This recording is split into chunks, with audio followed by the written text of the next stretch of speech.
Bring it back.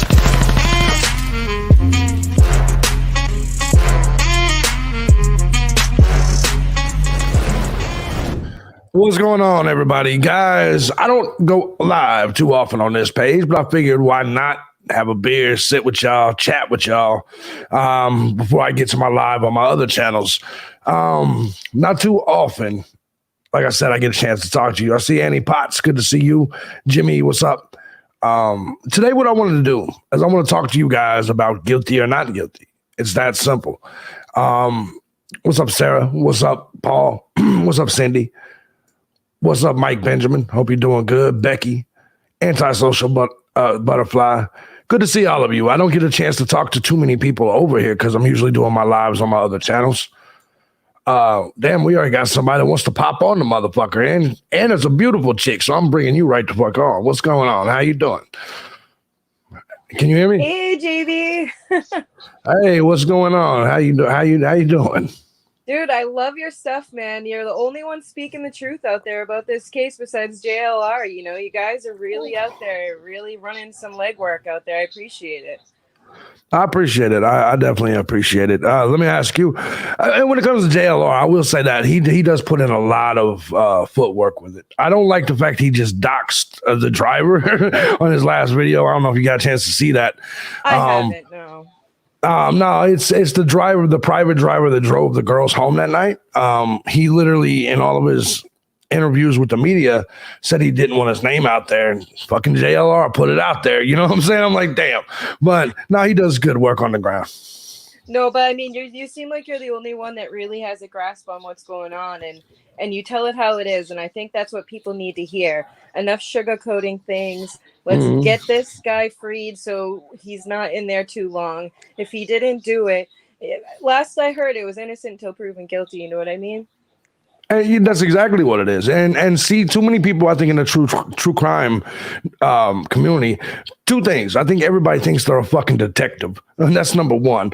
And then number two, I think that everybody forgets that the innocent until proven guilty part. So like they're playing Clue in their own head, and they're like, okay, Kohberger did it in this area with this weapon, and really there's no evidence for a lot of this shit. And I agree with people when they say we won't know until trial, but I think once people get set on one specific idea, one simple in their head, I don't think they'll let it go. So if you think Kohberger is guilty, you're going to be that way, even when things clearly point that the case is, even if he is guilty, the case itself is screwed up. It's jacked up. Do you know what I'm saying?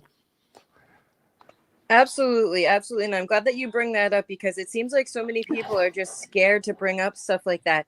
And I think that as a whole, as a nation, we need to all try and not just condemn somebody on what we think of somebody. Just because we watched a Ted Bundy documentary doesn't mean this dude is another Ted Bundy. You know what I mean? Like, I've watched a ton of true crime documentaries, and he does have a little bit of an incel sort of attitude, you know? Yeah, but at the same time, we can't sit there and be like, this man's guilty, unless we know. How many people are sitting in jail right now that didn't do it, truly didn't do it, but because we were like, oh, that guy looked fishy, or oh, he sped, he has a speeding ticket, you know what I mean? There's so many different things that people are locked up for that shouldn't be in there for. So I feel kind of bad for this doofus, you know? He seems like he's so smart that he's so dumb to get out of his own way, you know? Right. And I think that's like the main thing is, I think if you imagine, and this is just what I want to tell people, imagine if Kohberger's not guilty. So this is this kid, 28-year-old, working hard, going for his PhD, never really been in trouble, been going to school. He changed his whole life. He got off drugs. Now he's going forward, trying to get his PhD. He's already got his master's. I mean, like, to me, this kid sounds like a good kid. So to automatically point at this dude and say he's a murderer of 4 people, you better bring some fucking good evidence. Does that make sense? Like, because this kid's life's destroyed forever. Kohberger, no matter what, guilty, not guilty, his life is destroyed now because of the media, because of the internet. No matter what, there will always be people that say Bryan Kohberger is guilty. Do you agree with that? Absolutely. There are going to be those naysayers that are like, oh, but no. He definitely did it. The sheep. Like Right. all this different stuff. It's like, come on now. Anybody could have. What if Kohberger got heroin off of one of those people, dropped his knife in the car, and then they Mm-hmm. went and attacked Xana? You know what I mean? There's so Mm-hmm. many different things and scenarios that could have happened. Those two. That whole Xana thing and Bailey, they're all so damn fishy. It's not even funny. So, I mean, the fact that they're all in a basic trap house and Yeah. everybody Yeah. got drugs, it's like, and Brian's just this like nerdy dude that probably, yeah, might have gone dabbled into some drugs and stuff. Mhm. Right. No, I can see that, but at the same time, we shouldn't be condemning a dude for maybe possibly doing heroin and accidentally dropping he could have dropped the sheath in the car. He could have been in a car Right. with any of them. Well, and here's another thing. Anyone that's ever like I used to sell drugs. I've never been a drug user. So in my lifetime, when you're looking at like, let's just say Bryan Kohberger did get back on drugs. Maybe that's the case. When a drug addict wants some drugs, that motherfucker will trade you everything. So how do we know? Serious question. And a lot of people are going to laugh when I say this. How do you know that the knife in the sheath wasn't something that he traded to someone that he was getting drugs for or whatever the case? But I also look at touch DNA like this. All right, I'm OCD. I buy a million planners all the time, right? So like when I go to Walmart and I'm looking through the planners, I pick them up and I touch them and I read and I look at them and I look at the features of the planner, right? And then I'll sit it back down as I look for another one. My point that I'm making, somewhere in someone's house right now is my touch DNA from a planner, probably. Do you see what I'm saying? Because it's just kind of the way it works. I'm not saying I got to admit the fact that the sheath is there and it has his DNA. It is a bad look for Kohberger. But it's not the end all be all. There's a million reasons that DNA could be there that's not involved with the murder. And just because there's a sheath there doesn't mean the murder weapon's there. And you kind of need that in order to, say someone killed someone. Yeah, you gotta have hard hitting evidence that's going to sit there and actually hold a conviction. You can't just sit there and be like, well, he could have touched it one day. He could have accidentally saw it. Somebody could have been like, oh, hey, hold this for me for a second. You never know. Like, so many different things could have happened with that knife sheath. And my biggest thing is that when, you're sitting down in a car and that knife sheath comes popping off your belt, that's so damn easy for you to sit in a car and have it fall in between the seats. So you never know. It could have fallen anywhere and he could have lost it. He could even say that, who knows what he's going to say. No, and that's the thing I think the problem here is we're not giving him the benefit of the doubt. And I think as a society, we should. Imagine if you were in that position. Imagine if you hadn't killed someone. Whatever the case, even if he did kill someone, he deserves his day in court. It's the way this country works, man. And so once we stop giving people their day in court, the country is done. You know what I'm saying? So like Kohberger deserves his chance to argue his case. And to be perfectly honest, I think the police have jacked a lot of shit up in this case. I think they rushed to an arrest. That's just the way it looks to me. Your thoughts on that? Honestly, I think that when they rushed to this arrest, I think that they were just looking to calm the public down because everybody's freaking out. There's these beautiful girls that have been taken so early and that they look like they're these modeled people and God bless them. I don't know any of them. I never met them. But from what I hear that they were, good kids, nobody deserves to die in a way like that. I don't care what you've done, Right. But at the same time, I think that because this was so tragic, because it's such a sensationalized story, that they're going to be looking for somebody that's like that. That's an incel, that's somebody that fits the mold, that's so easy to just throw the blame on. And Kohberger, as smart as he is, he's kind of a big dummy. You know what I mean? And he might be book smart, but some people are seriously stupid when it comes to street smarts. So he just might be this poor kid that, is just sensationalized by the media, and the cops just are like, he's an easy fit. He's an easy target. Look, there's the sheath. There's this. We got him, boys. We did it. But how many times have they done that to people? I know exactly. There's, and, it's really strange because we live in a country where less than half of the homicides go solved, right? Less than 50% of homicides get solved. For some reason, with this case, though, you get people on the anti-Kohberger side that's like, well, no, the police said he did it, so he did it. I'm like, well, it's not like the police have never fucking lied or been wrong. You know what I mean? Don't get me wrong. I typically side with police, but in this situation, where you're talking about, this is a death penalty case. You have to prove Kohberger guilty because this kid's life is on the line. And it's really funny because a lot of people they're going off their gut feelings, and you'll see all the comparisons to Bundy. He's nothing like Ted Bundy, even if he did do it. Because if he did do it, people bring up the serial killer shit and all this, and I'm like, no, whoever did this was sloppy as if it was Kohberger that did this, it was sloppy as fuck. That's just the bottom line. He broke every rule you could break when it's in terms of getting away with a crime, if it was him. Now, whoever really did do it, if it wasn't him, those are the people I'm concerned about because they seem to have gotten away with it. You know what I'm saying? Yeah, I think that I'm not saying it's a positive thing, but they seem really fishy, and they're locked up right now for a reason.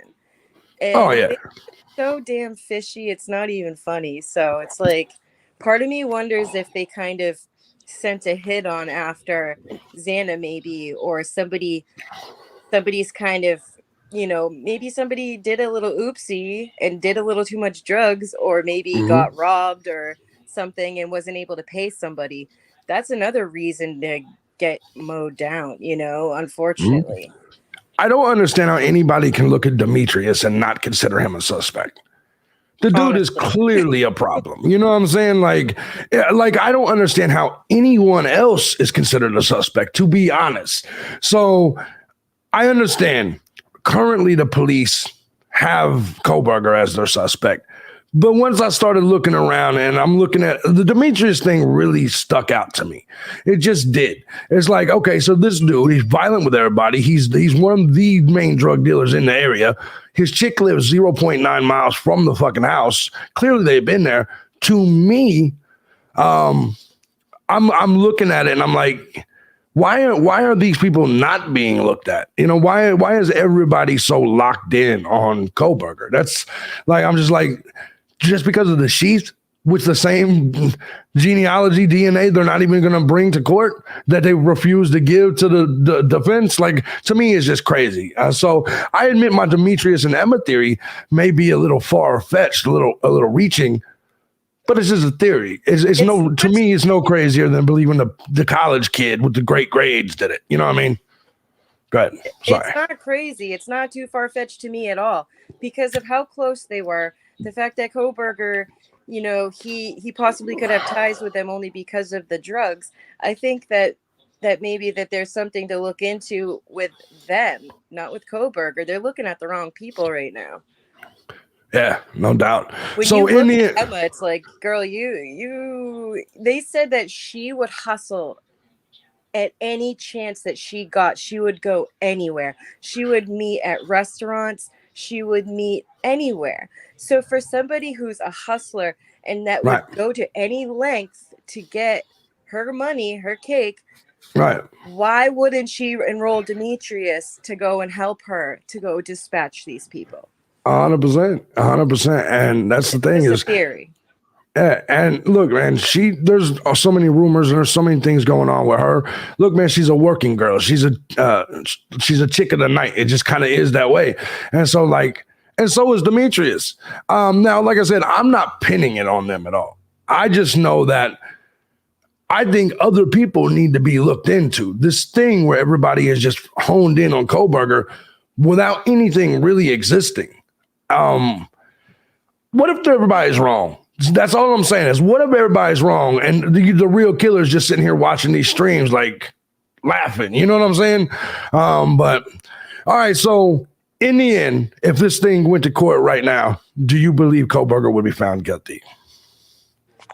I think it would be hard. I think it would be really hard because I don't think they have enough evidence. I think that's what they're holding on to. I think they're trying to find more on him. I think he would have already been, things would already been in motion. I think that they're running scared trying to find more things.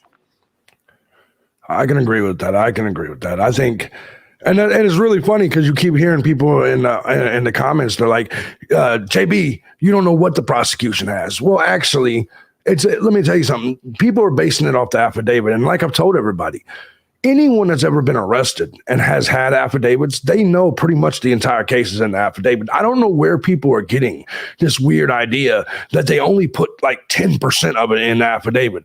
In order, think about it, a case this big, you need to secure the arrest. You're going to have to put a majority of your evidence in that arrest affidavit. Every time I've ever had an affidavit, it literally had my entire case in it. So I don't understand why people are like, no, we're going to leave this out of the affidavit. That's not the way they work. It's like they're not just hiding shit in their pocket. For the most part, they wanted to be able to secure the arrest warrant. So they're going to hit the affidavit hard. I don't know why. I don't know if it's because people watch too much court TV or what the fuck it is. But for some reason, that's their belief, is that the affidavit is just a small percentage of what there is. And it's actually the exact opposite. But go ahead. Sorry. No, I completely agree with you. I think that you hit the nail on the head. And I hope that more people kind of jump on that type of bandwagon where they're not so easily swayed to just believe what the mainstream is going to tell you. Make your own opinions, people, come up with your own, hypothesis. Don't sit there and take somebody else's word for granted. Do your research, if you're going to sit there and try to have a word on something, at least try and have it be educational. Yeah, exactly. And in this community, there's always going to be speculation. There's always going to be speculation. And I look forward to hearing it. And, this is what I tried to tell T-Rev the other day, because he was all triggered and shit about people talking about the victims and making their own, speculative guesses. And I'm like, motherfucker, you do spirit boxes. How the fuck are you going to tell me not to, you know what I'm saying? Like, you talk to dead people. You know what I'm saying? Like, that's where you got your information from. Like, whoever the fuck came in your spirit box. How are you going to tell me that we can't speculate? I think, so like, it's funny watching this entire thing and watching everybody else come up with their speculations. And, but I think, like I've always said my entire time here in this community, to me, this is a game of Clue. Unlike everybody else, I'm actually not in this for justice. I don't give a fuck. And I know that sounds harsh to people, but not everybody thinks they're, Captain Save-A-Ho. Not everybody thinks that they're here to save the day. You know what I mean? Some of us is just here to entertain ourselves. You know what I mean? And that's basically what I'm here to do, is play the game of Clue. We'll see if I'm right. We'll see if anybody else is right. Whatever. I don't care how the shit, I mean, don't get me wrong. If you catch the killer, give him the death penalty, get rid of him. That's that's the way I look at it. But to me, I think too many people are like seriously focused, like they think they're going to be the detective that breaks the case. And I'm just sitting here laughing. I'm like, no, most of you motherfuckers can't decide what you want for dinner, let alone break a case like this. And like, so it's weird shit, but go ahead. Sorry. No, that's funny. That's funny that you say that, because sometimes you sit there and it's like, oh, have you guys have a bedtime? Like, shouldn't you guys be like in bed? Yeah, no, they're up all day. Like I see them in everybody's comments, and then like they'll be like, it trips me the fuck out. Like I'm like, don't some of y'all suck dick or fuck or do something? Like, no, excuse me, but don't y'all like do something? Don't y'all like have a partner or go have sex or go drink or go like I'm excuse my language, but it's just like, don't people have lives? Like, so like. To me, I don't understand the constant obsession with it. I think it's a mental disorder, to be perfectly honest. I understand paying attention. I understand playing the game, but there's a lot of people that are just obsessed with it. And I'm just, hell, it's even creepy to me to see that all the broads is obsessed with Kohberger and shit. I'm like, you do know he's never getting out if it's him. You know what I mean? Like, you're not going to get anything out of it. But go ahead. Sorry. I think it's just because that whole romanticized thing, I think it all started with like again, Ted Bundy, it's just so hard not to bring him up because there is kind of some parallels that you could kind of see. But I mean, in kind of a way. But I just think that to romanticize something like that is kind of sick. You know what I mean? You got to have something a little wrong with you to be like, I like bad boys, but not bad boys like that, Yeah, no, yeah. I mean, a little sick about liking a serial killer. Like, I mean, yeah, we can role play that shit. We ain't got to really do it. You know what I mean? Yeah, exactly. You don't have to be, completely murdering people. She's like only do it a little bit. Don't completely do it. Hasn't ever had a girlfriend, maybe, Like now, here's the thing. You might be right because you would think at some point, and see, for a while, I was like, I don't know if he's an incel or not. But let me say this. I feel like if he had a girlfriend, don't you think at least one would pop up and be like, no, Kohberger's a good guy. I do feel like it's a little strange because if I got arrested for murder right now, you would have all kinds of people. You would have all my exes that hate me saying, yeah, JB did it. That motherfucker killed him and raped him and did the whole fucking thing. Then you'd have the ones that don't hate me. Well, they all hate me. So, but that's pretty much the way it would be. But there would be somebody talking. I don't understand. Like, to me, that is strange. That like there's no romantic people from his past saying anything. Not a single one. And you'd think that there'd be at least one girl that'd pop up. Yeah, exactly. Be like, oh, he's got a small thumb, something. Yeah. Say something. Yeah, I'm sure that'd be exactly what they say. They'd be like, he's got a small dick, so he's not, how women are when they break up with you. But like that's when they hit it. That's when they say shit like that. But here's the weird thing. Like the Tinder date came out of nowhere. Remember her? Like she is the one person that did, but I feel like she wasn't credible. Because look, man, if I date you, if me and you do a Netflix and chill and we make it to movie 2, I'm sorry. If we make it to movie 2, which is what she said she did, that he went up in her house. Her exact words was he started massaging on me and shit like that. And then they made it to movie 2. Because she's married now, I think she flat out just didn't want to say, 6 years ago, I fucked Kohberger. But I think she fucked Kohberger, to be perfectly honest. I wish she would have been honest with it. But I'm sorry. We're not going up there to the room and watching 2 movies in the middle of the night and nothing's happening. I'm not a gay man, so that's not going down like that. So I think Kohberger. Right. I think that, they must have smashed or something because it seems like she would have came out a lot faster too with this info and been like, I did it. I slept with it. I think that she's just a little embarrassed by it because she doesn't want her husband to get dragged into it or anything. Yeah. Well, no, I don't even understand her husband because to me, look, man, if you're my girlfriend, I'll be damned if you're going to the news to tell them about some Tinder date from 6 years ago. I don't give a shit who it is. I don't give a damn if it is the murder. Like, imagine telling your husband that type of shit. Like, baby, I'm about to go to the news about what? Well, I'm going to tell him about a Tinder date from 6 years ago. Any husband in their right mind would be like, the fuck you are. You know what I'm saying? Like, no, you're not about to go on national television and tell people who you fucked 6 years ago and we're divorced. You know what I'm saying? Like, there's no way I would allow that. But, different strokes for different folks. I do want to thank you for coming on, though. Thank you so much for having me, JB. I appreciate it. Thank you, beautiful. I hope you have a wonderful day. So, in closing, Kohberger, guilty or innocent? I would say, I think that I need more evidence to be able to say if he's guilty or not. I really need more. There's not enough. It's not enough for me to say. I'm leaning towards maybe not, but there you go. I think he's not. Exactly. No, I'm with you there. Thank you so much, and I look forward to talking to you next time. You're the best, JB. You keep it awesome, man. Thank you, beautiful. You have a good one. Damn it, I was just about to go to you, Annie. Oh, Annie was waiting on me. I was just about to flip to you, Mrs. Potts. All right, so anybody else that wants to click on, you can feel free. Let me give a shout out real quick.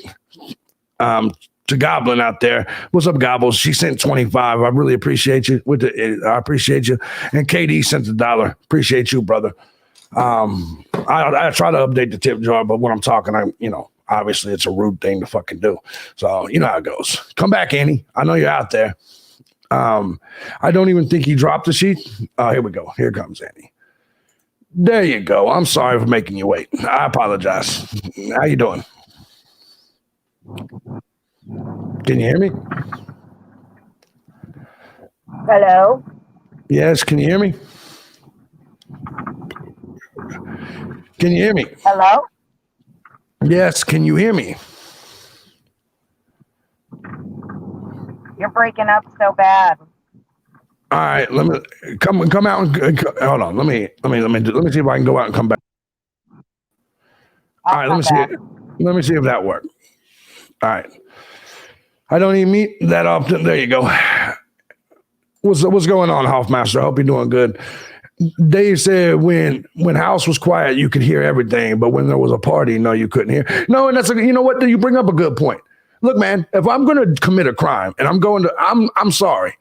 I am not personally, thank you, Bishop.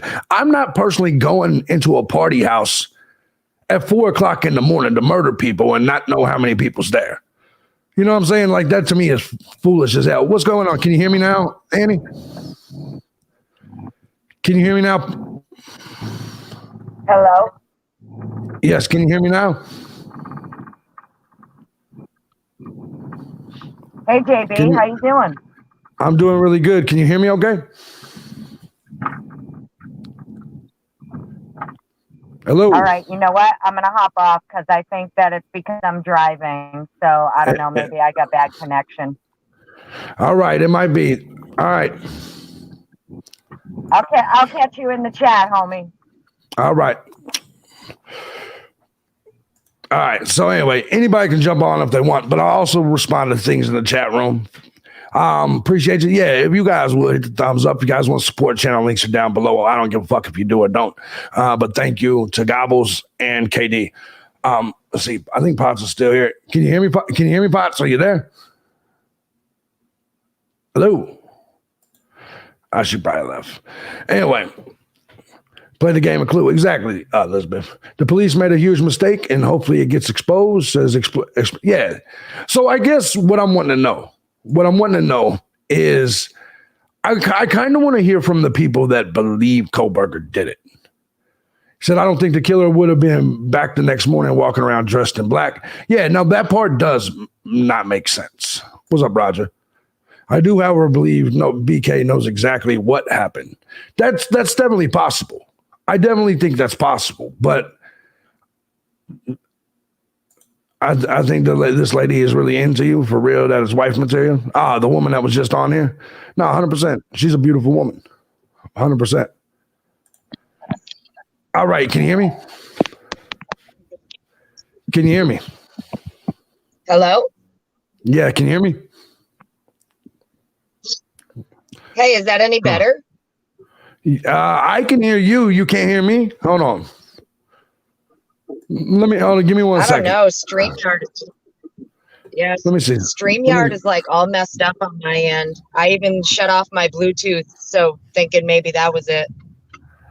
Okay. But you can't hear me at all? You can't hear me at all? Yeah, it's got to be StreamYard because he keeps going blank too. Yeah, it has to be what it is. It has to be. There's the last chick that she was. Oh, you can't even hear me. What this am I sucks. doing? First time I catch a live with JB and I can't even get on. It's all right. It's all right. But anyway, so Annie's not working. Her StreamYard isn't working. That sucks. There's a delay. Well, yeah, no, for her, with the one that was just in here, it worked out for her. I love watching JB. He isn't 100% annoyed with StreamYard. Now, because I normally don't use StreamYard. I'm only using StreamYard. I have whole software and equipment I use for streaming. Here I use StreamYard just so I can bring you guys on. I normally don't stream with StreamYard at all. I think it's garbage. But how do you think M&D got away with dealing and running drugs? Law enforcement is involved, payouts, information. Small town. Look, I think here's what's crazy. In such a small town, especially college town, where everybody's going to talk and snitch, I'm going to be honest with you. There is no way the police did not know that Emma and Dee were pretty much the drug kingpins of that area, right? There's no way they didn't know that. I think there's inner corruption in all of these towns. I think when your entire economy depends on, well, half of it depends on the school, I think when it comes to a lot of these small towns, you're going to sweep under the rug anything you can because that's your livelihood. If that college shuts down or everybody's scared of it and doesn't want to go to it, your little town kind of dies. You know what I mean? So there's motive behind the cover up if you believe there's a cover up. What's up, Empress? Yeah, Kohberger is getting a lot of love letters. So you got to look. You got to always follow the money, right? Always follow the money. Freemasons are smack downtown. Yeah. What's up, Noriega? How you doing, brother? We all need to grow old with someone to talk to, go out to eat. Movies, this lady is for you, for real. Mike, that's what every chick says. But she was a beautiful woman. I will say that. She was definitely a beautiful woman, 100%. But it takes a lot more than a pretty smile, you know what I'm saying? With me, I got to see if you can cook some eggs and shit. The school is government funded, but it's the economy, Cranky. What students spend in the community. Then when you look at the economy, that's what you're talking about. You are talking about what the kids spend in the economy. If everybody's doing college online and no one's in Moscow, then no one's spending money in Moscow businesses. Does that make sense? Let's see. He says, in my opinion, I think if Bryan did have any involvement, it was probably a getaway driver or something. I don't think he's the guy. I agree with that completely. If he had anything to do with it, that's exactly right. Definitely the getaway driver. I think the fact that there's 2 roommates spared means that you have to look at them. I don't know why people aren't as often as they are. He's a nerd, not an incel. I understand that. That's very possible. How can you come to a conclusion already? Who said I came to a conclusion? Who said I came to a conclusion? Just like you, everybody has their theory. It's really weird. It's so weird. Look, let me tell you, motherfucker, something. If all you're doing is waiting on the trial, then what the fuck is your dumb fucking ass doing watching true crime videos? What is your dumb ass doing watching speculation videos? I'm asking a serious question because I hate the dumbassery of the shit. And just to let you know, yes, I will cuss you motherfuckers out, just so we got that understood. You sound like a jackass sitting here bouncing around YouTube channels, listening to people's theories, and then being like, how are you coming up with a conclusion yet? We got to wait till trial. Then, bitch, why don't you just wait till trial? Why are you wasting our time commenting? Why are you watching our shit? Why are you doing any of that? It makes no sense. You're sitting here watching true crime videos because you want to hear their take on the information provided. You want to hear their speculation. You want to hear their side of the shit. You want to hear, I don't let them get to me. I just got to let that motherfucker know. Anyways, it's not that hard to understand. If you want to wait 3 years till the trial's over, then so be it. Then so be it. But us over here, we're going to talk about it. We're going to drink beer. We're going to talk about it. That's it. Go watch somebody else then. By the way, all of you are finding them guilty. No, that's exactly right. Notice that they never say that shit to the people that think Kohberger's guilty. They only say that shit. I want you to really think about this. When have you seen the people that think Kohberger's guilty? When have you seen somebody in the audience be like, how do you know? Just wait till trial. It's always the people that are like, he's innocent until proven guilty. What's going on, Booty Tootie? It's always the people that believe he's innocent until proven guilty that someone's like, how do you know? Shouldn't you wait till trial? No, I'm going to talk about it now. If you don't like it, suck my dick. You are pretty handsome. I love you. You're the way I think it. Thank you, Dark Horse. Thank you, beautiful. You look good. Look at your ass. You look good, too. Appreciate you. I think if he knew it was after the fact as the driver, it's possible. It's definitely possible he was the driver or something.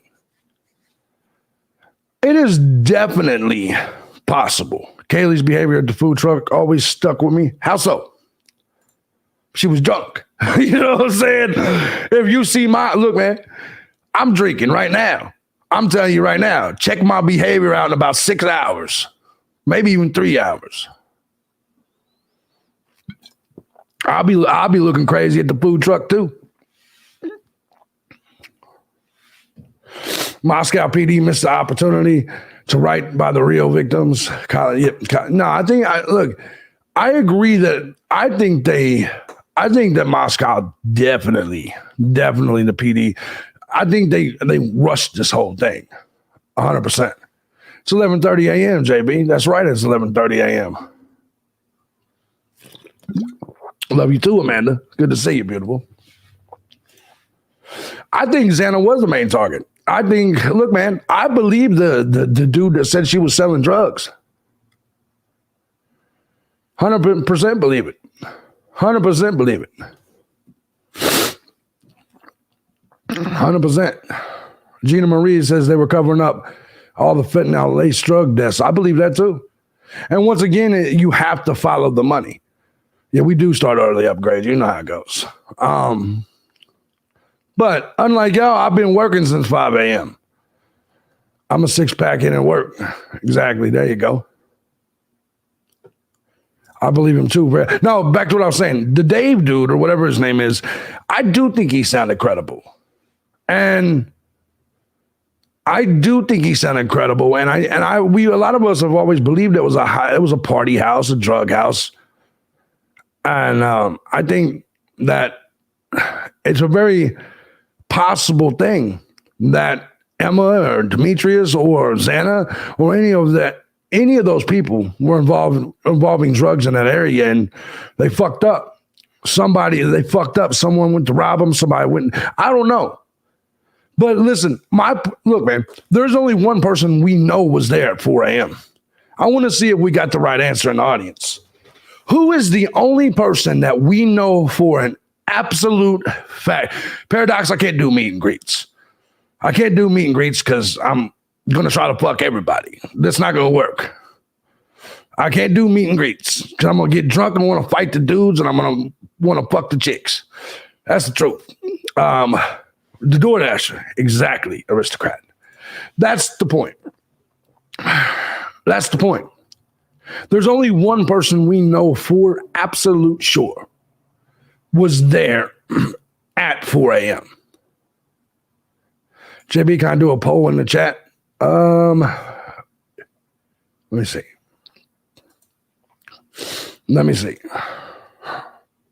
Why would the knife sheath be loose? That's a good question.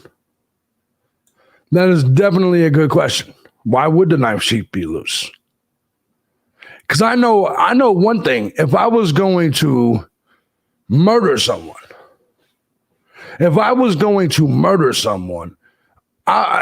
look, man, the fucking thing that's holding the weapon, I'm going to make sure it doesn't fall off. I'll let the condom fall off before I'll let the sheath fall off. Just to make sure that's clear. Yeah, I don't think it'll be live streamed, but I think it'll be recorded. Do I ever sleep? Yes. I get drunk and sleep for about 3 hours. Then wake back up and keep working. I agree. I think that she was the DoorDash driver. I do think that. Taco Bell had to be prepared for delivery too. I know that's a small thing, but that's a weird fact. It was available for delivery at the time. Yes. Was the DoorDash a cross-dresser actor? No, I don't see the evidence of that, bro. I don't wear condoms. You're exactly right, Paige. I don't. I've never have in my entire life. I've been playing Russian roulette with this dick for decades. Hey, what's up? Good morning. What's up, Salvatore? He said, what's up, Sal? He said, good morning, JB. Yeah, it was me. It was me on T-Rev shit. Remember, you're killing 4 people in fast pace. No, you're going to worry about the knife sheath. Bro, look, man, you're going to worry. When you're committing a crime, you're going to worry about the number one fucking thing that can convict you of the crime. That's the reality of it. If you are committing a crime, that you are 1,000% going to worry about the one object, the two, let's call it what it is. Because I want you to think this. I want you to visualize this, right? First of all, I want you to think about some chick sitting in the hallway seeing you walk by when it comes to Dylan, right? Dylan. I'm wondering how Kohberger left. Did Kohberger walk out holding the fucking knife? And if he did walk out holding the knife, no, thank you, Kai. You bring your ass back to the live stream anytime you want with your fine ass. You eat somebody's food, you get dealt with. I want my $2. That's funny shit. Here's the thing. I want you to think about this. If you were walking out with the knife and you forgot the knife sheath, then obviously where's the fucking knife? Are you just holding it? Is it just dripping everywhere? I'm curious about that. Like, and then when you walk out to the car, isn't it going to be dripping all outside and shit? Like, I'm curious about all that type of shit. Tudor Bunny, what's going on? Tudor Bunny sent $15. She said, thanks for going live. Thank you, Tudor Bunny. He had his food. He did. What's up, Cricket Moon? Thank you, Tudor. Appreciate you. JB, D had a K. Yeah, I saw that. I guess when I'm looking at this shit, like, to me, this whole fucking thing is crazy. Because when you think about what Dylan said she saw, how come you could see a motherfucker's eyebrows, but you didn't see the knife hanging from his hand? I'm sorry. How come how did that happen? How did you see this man and his eyebrows? You can tell me that he has bushy eyebrows, but you didn't see the dripping knife hanging from his head. You see him from his hand.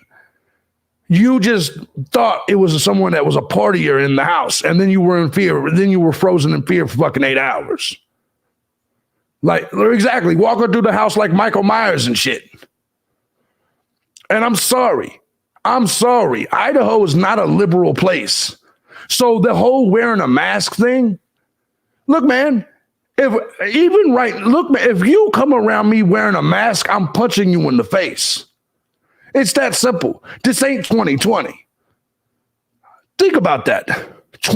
In 2022, at the end of 2022, you don't think people would be a little shocked that somebody was walking around inside the house with a fucking mask or a COVID mask or anything like that? Like, you don't think that is a little out of place? Like, so there's so many fucked up things with that. I don't have a Cash App right now. It's down right now. Dark Horse. Cash App's down right now. I don't know. Wait. Hey, I had to put that on there. But anyway. So who's gonna make the free Kohberger t-shirts? I'm gonna make one. I'm gonna get one done. So Eric Grower driver, let's see what he said, who drove girls home from Grub Truck, went directly to Pullman right after to get Jack in the Box, but it closes at 12 a.m. to 4 a.m. only open for DoorDash. Red flag. That is insane. That is pretty crazy. That's cool, Upgrade. You can put yours up there if they want to use yours. Stickergate was college kids. Yeah, you guys can use Upgrade's Cash App if you want, and he'll get it to me immediately. That's my boy. That's my general manager of this shit. How are you going to drip? Let's see here. Yeah, I'll get the shirt made. I'll definitely get the shirt made. This is just something that I have thought about, not what you're on right now. Do you think that Bethany could have been caught selling drugs and been an informant? I think anything's possible. If that house was a dope house, I think anything's possible. anything. And once you add in, look, man, birds of a feather flock together. Everybody keeps talking about these girls as if they're fucking innocent. And look, I know when I say this shit, when I bring this shit up, everybody's going to start to flip out, saying I'm victim shaming and shit like this. Let me say this. Let me just say this. There's no victim shaming. Here's what I'm saying. Birds of a feather flock together. If all of these people know Emma and D, and we all know Emma and D are sacks of shit, drug dealing, drug using, sacks of shit.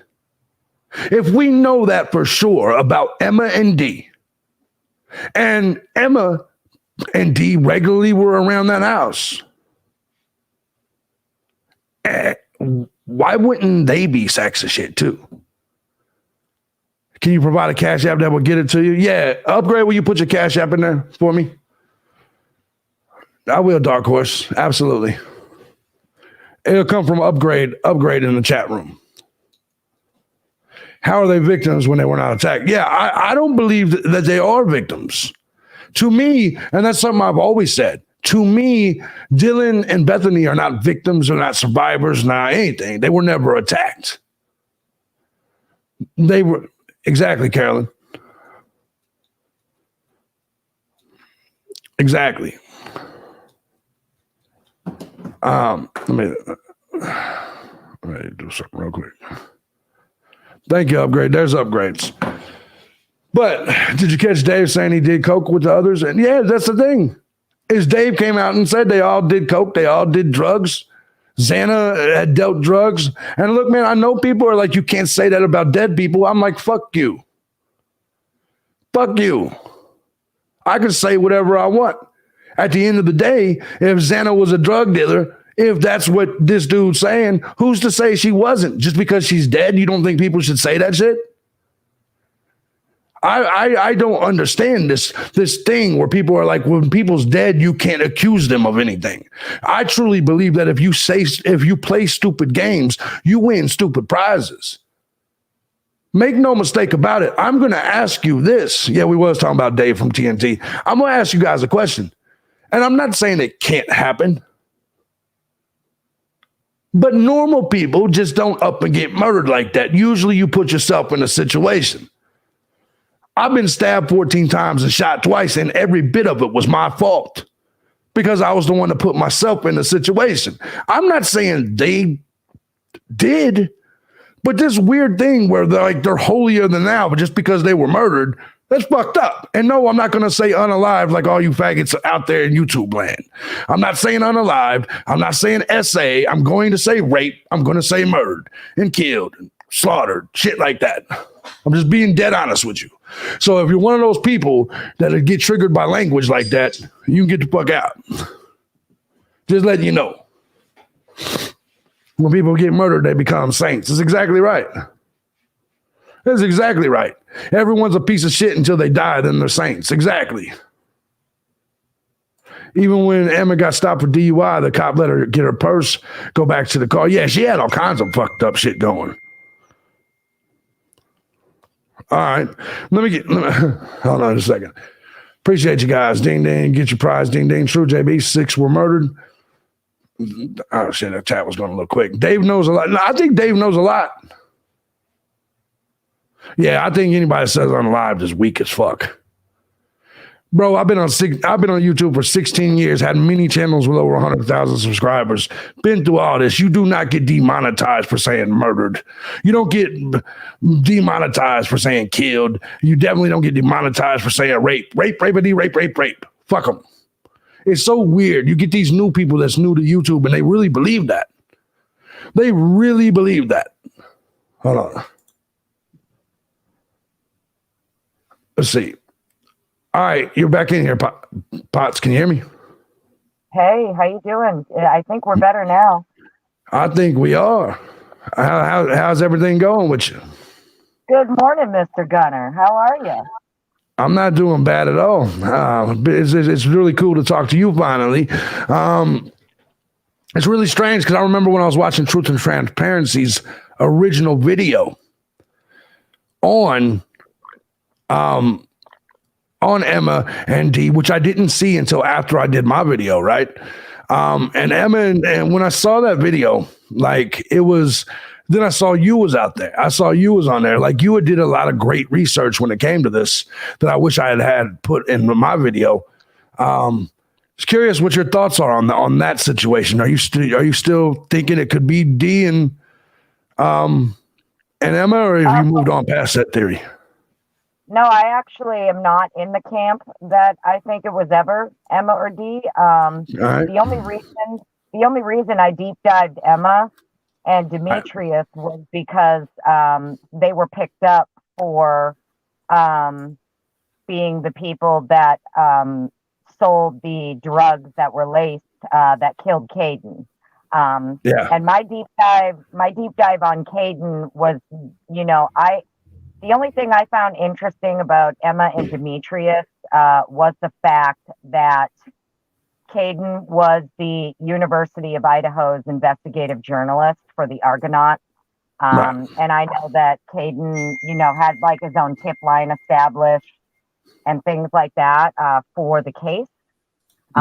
So, when it came up, I personally am not in the camp that I think they did it. Is it possible they could have? Yeah, of course. Right. I mean, anything is possible at this point. So yeah, no, I don't necessarily believe they were involved in what happened at King Road. Do I believe that they possibly were the ones providing the drugs to the people in the home? Right. Yeah, more than likely. I mean, it seems to be the word around town that that's how a lot of these kids were getting their drugs, was from these two. Right. So, but anything is possible. I wanted to call in though, because I wanted to clarify that it was not JLR who actually doxed growers. So Pennsylvania State Police, upon receiving all of their documents from Moscow Police Department, it was Pennsylvania State Police, who didn't redact the information. So that's where Eric Grower's name came from. So when JLR got the unredacted affidavit that he just got, that's what he was talking about, right? Right. Is that where he got it? Yeah. Go ahead. So we knew Eric Grower's name a couple months back when Pennsylvania State Police provided their documentation from the arrest and the search warrant for Bryan's parents' house. Right. And they didn't redact Eric's name. So, technically Eric wasn't doxed by anybody. His name just was never redacted from the Pennsylvania State Police documentation. Okay. That makes sense. All right. Yeah. By the way, I want to thank Antoinette. Hold on just a second. I want to thank Antoinette. I want to thank Bryan. I also, just real quick, I got to shout them out real quick. But go ahead and ask your question. What was you about to say? Oh, no, I wanted to ask you what you thought about the state's response to the supplemental request for discovery and some of the things that they're objecting to. Absolutely. I also want to thank E real quick. Now let me go ahead and answer your question. Sorry, I wanted to give them their shout outs. But shout out to everybody in the chat. Shout out. Yeah, no doubt. Here's my thought in terms of the response. I think it's weird that they're saying there's no body cam footage. I think to me that's strange. Why would there be one of the biggest arrests that could be made in this country? This is one of the biggest cases in America. How is it possible that arrest was made, but there's no body cam footage? And why isn't there body cam footage? I'm struggling with that concept. Then we move on to the genealogy DNA or whatever the fuck it's called. I'm really struggling with that. Like, I'm curious why that's no longer needed. The logical answer probably is because now they got Kohberger's real DNA. But in my opinion, why would you fight to not let that evidence go to the defense? So, like, is it possible because their protocol, because they breach protocol in order to get that initial DNA, that initial sample Is that possible? Or I mean, did it come from the trash can? Is that how they got it? Was that entire process of collecting it and the chain of custody, was that done improper? And if that's the case, is that why they're wanting to block that part of the evidence from the discovery? Does that make sense? Well, here's what I find interesting. I find it pretty absurd that the prosecution would assert that they are the ones who determine what is and is not relevant evidence for the defense. That's not up to the prosecution to decide. I also find it interesting that they're objecting to the genealogical DNA, claiming it's not relevant because they don't plan to use it at trial, when in actuality, regardless of whether or not they're going to use it at trial, the defendant and his counsel are entitled to every single piece of evidence and material that was used by law enforcement to track, trace, and monitor the suspect. So regardless of whether it's going to be used at trial or not is actually irrelevant, right? You know, the defense is entitled to it regardless. So to me, it's looking more and more like the prosecution maybe became aware at a later date that this genealogical evidence may have either been obtained illegally or in some way, shape, or form, you know, it was either obtained illegally or possibly planted in some way, shape, or form is kind of how I'm looking at it, you know. And maybe they found out later, which is why they don't plan to use it. But I noticed too, they didn't include. So they're saying that they've turned over all of the relevant body cams that they're aware of, right? According to them, they're claiming that these things were turned over and it's things that they're aware of.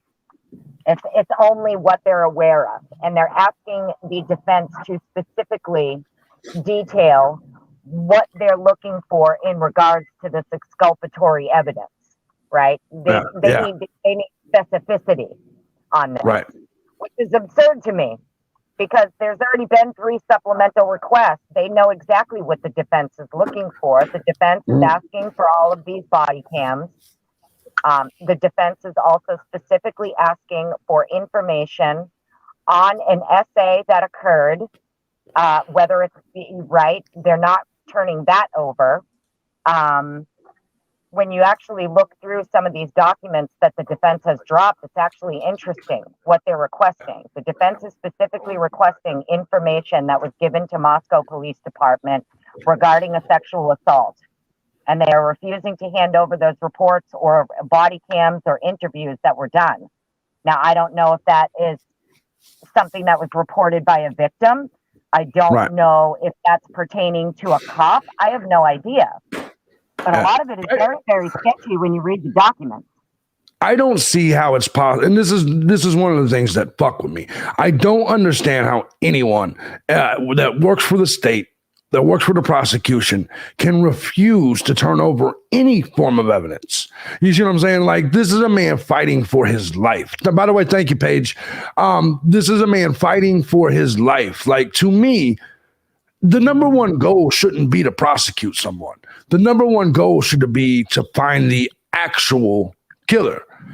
So if you're in the business of law enforcement, whether it's as a cop, whether it goes on further down the system, whether it's prosecution or judges, the ultimate goal should be to legally solve the case and convict the right person. So to me, I don't believe the state or prosecution should be able to hold anything back. If there's anything that the defense thinks that could help their case or could prove that Kohberger is not the guy, the only reason that you would hold that back is because you don't care if he's innocent or guilty. You just want to mark it down, get it over with, brush it under the rug, get it out of everybody's face and move on. Because to me, I personally don't believe under any circumstances should they be able to just hold that back. at all. Right. That's what I'm saying. I think it's ridiculous that the prosecution is trying to assert that they get to decide what is and is not relevant to the defense. If you use this genealogical DNA, and this, according to law enforcement and Moscow Police Department's own sworn statements, this genealogical DNA evidence is what led them to their suspect. It's what they used to violate this person's rights by tracking them, monitoring them, digging through their trash, all this bullshit. This is what you used to go after this guy. So what the fuck do you mean you don't think it's relevant? It doesn't matter if you think it's relevant or not. Right. It's literally the whole thing you built your case on from the beginning that made you say, I mean, it's literally what got you the arrest warrant. Because I don't here think we go with StreamYard again. Is it happening again? Hello? Oh, there we go. Now you're better. All right. In my opinion, like, I don't. Since it's the whole thing that your arrest warrant was based on was this DNA, I don't see that should be the number one thing you can't hold back. Like if I was Kohberger, that would be the number one thing I want is information on how the fuck you got the DNA and how it matched up. Like to me, that would be the number one. Like there's nothing else. Because here's the thing, the phone pings ain't gonna matter. The phone pings in that area cover a 27 square mile radius, and Kohberger only lived like 8 or 9 miles away. It's not that. Fuck the phone pings. My phone. I don't believe his phone pinging in that area 12 times leading up to this homicide. It says anything at all. He literally lives 8 or 9 miles away. The odds are he passed that place all the time. But people, when they hear the words Washington compared with Idaho, they act like it's so far away. It's not. It wasn't far away at all. Think about things that are 8 miles from your house. How many times over the next 6 months is your phone going to ping 8 miles from your house? Do you see what I'm saying? So to me, like the phone pings is ridiculous to me. Like I don't even see how those would be used for anything at all. I think any good defense attorney would throw that out. Do you feel the same with that, or what are your thoughts? Can you hear me? Son of a bitch. Hello? Can you hear me? Hello? Nah, StreamYard's going crazy again. It's because you're driving again now, aren't you? All right. Yeah. Anyways, so either she'll come back in or she won't. Maybe phone pings because he buys drugs from that's a good point. It's a good point, beautiful. The truth of this is it makes a lot of sense, especially if he was, Tyler Feller is garbage. It is garbage. Hey, I think Brian pissed Payne off and Payne made it hard on Brian, says Kelly. That's very possible. Very, very possible. Woo Woo says he thinks Kopech is the guy that did it. I think Kopaka is a good fucking. I think it's a good possibility. All I'm gonna say, man, H says fake feller. Here's the thing, I don't know who did it, and in the end, I could be completely wrong, and Kohberger could be the guy. But I just want you to think about this. No, I'm not driving. We can only sit with our popcorn and wait to see what happens, whatever the case may be. I pray for the family, she says, regardless of who in his lifetime. Yeah. Emma's brother, by the way, thank you, Dark Horse. Emma's brother lived in that house. Does anyone think it all rolls back to Emma and her folks? I don't know.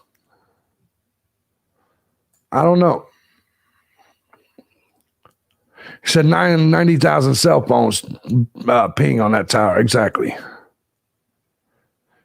I just think, look, I don't like Tyler Feller because of all his fucking clickbaiting. You know what I'm saying? But that's a whole different thing. That's kind of a creator thing.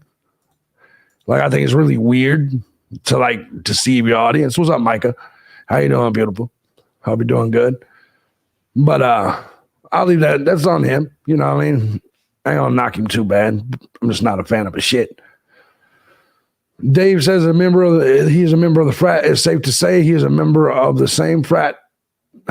His friend was Caden, exactly. That frat overlooks exactly. Why did they choose the frat? I don't know if they did frame BK. If you want to know the truth, I'm not 100% sure they did frame BK. What I think is happening with Kohberger is I think this is simply inept police work. If you want to know the truth, what's up, Amy? How you doing, beautiful? I believe that what this is, okay, let me give you an example. All right, is there anybody here familiar with the Debbie Collier case? Let me explain this. Debbie Collier literally sent her daughter $2,500 in Cash App right before Debbie Collier took her shirt off in the woods and burned herself alive. No. Let me explain to you why that didn't happen. Because there was no smoke inhalation in the lungs. There was no smoke inhalation in her lungs. She was burnt up after she was killed. That's a fact. But yet they say she set herself on fire. Took her shirt off and just set herself on fire. Now, why do I think they say that? Because they're getting lazy. They don't want to get to the real point. Because they're stuck. They don't know what to do. And so they have to write it off. They have to close the case. Lazy police work. Exactly, Buckshot.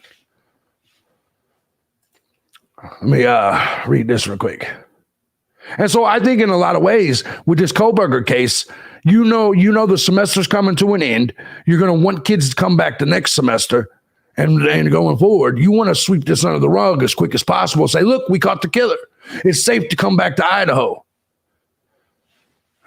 Exactly, Heather. She didn't kill herself at all. I think it was a dope fiend-ass daughter and her boyfriend. EJ said, go back to the knife sheath theory. BK gave it to the roommate as protection, and it was pulled out, but the knife was taken, which is why there are defensive wounds. That's also a good idea. That is a good... there's a link pinned to the top. That's actually the link to get in here if you wanted to come on the show. Look, man, I think it's very possible. Here's the thing that I think is going to bust this thing wide the fuck open. I've got so many theories, but everybody keeps saying that Bryan Kohberger had a victim's ID. That's never what was said. Ashley Banfield was just completely full of shit. That was never what was reported. What was reported is that Bryan Kohberger had an ID of someone connected to the Idaho house. That's all that was said. Wouldn't it be crazy if that ID was Dylan's or Bethany's? Like, is it possible? This is why they want to talk to Bethany. Is it possible Bethany was banging Kohberger? Is it possible that Kohberger had been in that house with Bethany, with anyone, and maybe he's left his knife sheath there? It is possible. It is very possible. Was all that actually true, though? I have no idea, Tabitha. I don't believe much of anything I hear from mainstream media. But it's been reported that he had an ID connected to the house. So, but that didn't mean murder victim. That did not mean murder victim at all. And it didn't even mean it was somebody that lived in the house. Exactly, Kelly. It did not mean it does not mean that the ID belonged to anyone in the house. It could have been it could have been an ID of it could have been Emma's ID. You know what I mean? Dave's frat overlooks Banfield, and there you go. I have a friend in Idaho, and their son goes to school there. If what he told me is true, BK might Epstein before the hearing. Yeah, it's possible. He was definitely banging one of the hoes. And I think it's definitely possible. I'm not, look, man, I'm not on the bandwagon of Kohberger being an incel. And I'm going to explain this to you right now. Why? Okay. Kohberger had a master's degree, okay, and was going for his PhD. Listen, I'm going to say something that's going to piss you ladies off. Men look for physicality and nurturing. Women look for resources and protection. That's what it is. They look for provision and protection. Here's the truth. Any dude on this planet with a master's degree going for a PhD can get pussy. Because I'm not joking at all. And I guarantee you there's going to be, all you women in here are going to be like, nah, that's not true. Bullshit. That's why every single time we meet or fuck or do anything, when we meet for the first time, the first question you ask me, the first question that you ask any dude, the first question that your men ask, that your mom asks when you say, hey, I got a new dude, is what does he do? That's the truth. So what I'm saying, even if it's ugly pussy, Paige said, that's exactly right. A dude with a PhD is a dude with a PhD is a dude with a paycheck. And I'm telling you now, before you sit here and say women don't go for resources, bullshit. When I was a fucking high school athlete, I didn't get more pussy than I get right now. That's the truth. I can't run from pussy fast enough right now. When I was young, in shape, an athlete, didn't get nowhere near it. Why? Because women tend to seek out comfort and resources. It's the truth. And a man with a master's degree and a PhD, every woman in their right mind would say, oh, he's going to be something. Get a PhD, high paying job. Exactly. Yeah, Mary Jane, probably come on my other streams. You'll see. Just think if it was BK, he would have cleaned his apartment out and moved back to PA. He would stay around there and plan to go to school there. Yeah, it's another thing. Everybody said that they thought BK was hypergamy. Exactly, Buckshot. Everybody says that BK, they thought that he was leaving for good. I don't understand why you would think that. BK just got his plates changed to Idaho. I don't think that BK intended on leaving for good. I've actually gave a dope man my ID to get some on front for a few days. That's also a possibility as well. And that's another thing. Like, no one considers that potential possibility. Since it was a party house, since it was a drug house, is it possible that Kohberger was supplying anything? No, we've not seen the body.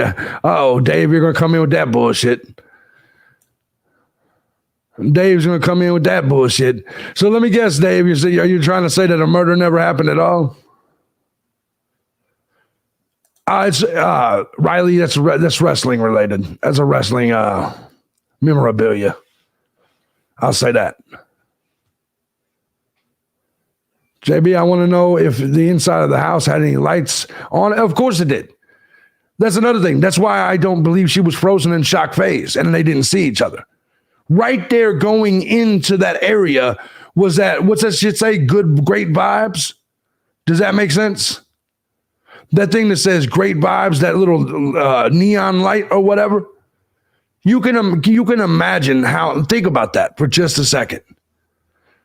That's funny. Think about that.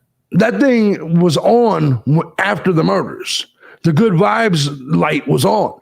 When the police were in there, the good vibes light was still on. So that tells me there's a good chance the good vibes light was on during the murders. In my honest opinion, because I can turn all my lights off and just turn on my LED lights right now, and I could see people. I could see anybody in my house clearly. Clearly.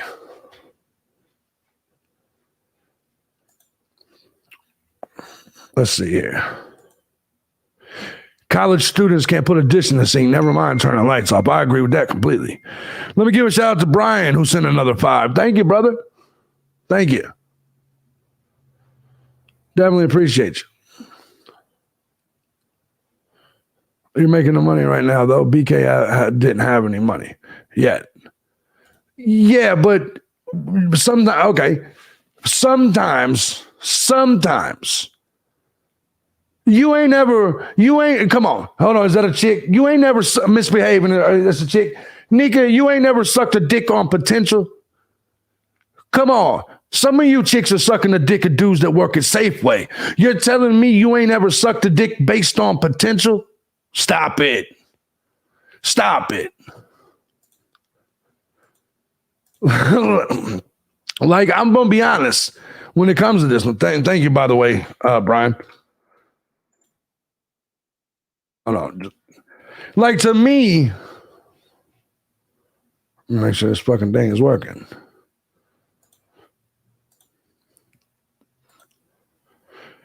How do I call in? There's a link that's pinned to the top. Spiritual being, what's up? I've always thought there's something off with his eyes, but maybe he was just on drugs. Absolutely. I sucked the unemployment living with their moms. Exactly. So I sucked the unemployed living with their moms. Jesus, what kind of broke ass dick you been sucking? So what kind of broke ass dick you been sucking? Jesus Christ.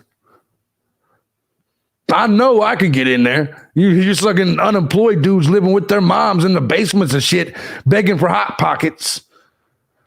You're up there fighting with his mom and shit to see which one of you motherfuckers are going to bring him the Hot Pocket and shit while he's down there playing World of Warcraft. Said, I like the red flags. Yeah, no shit.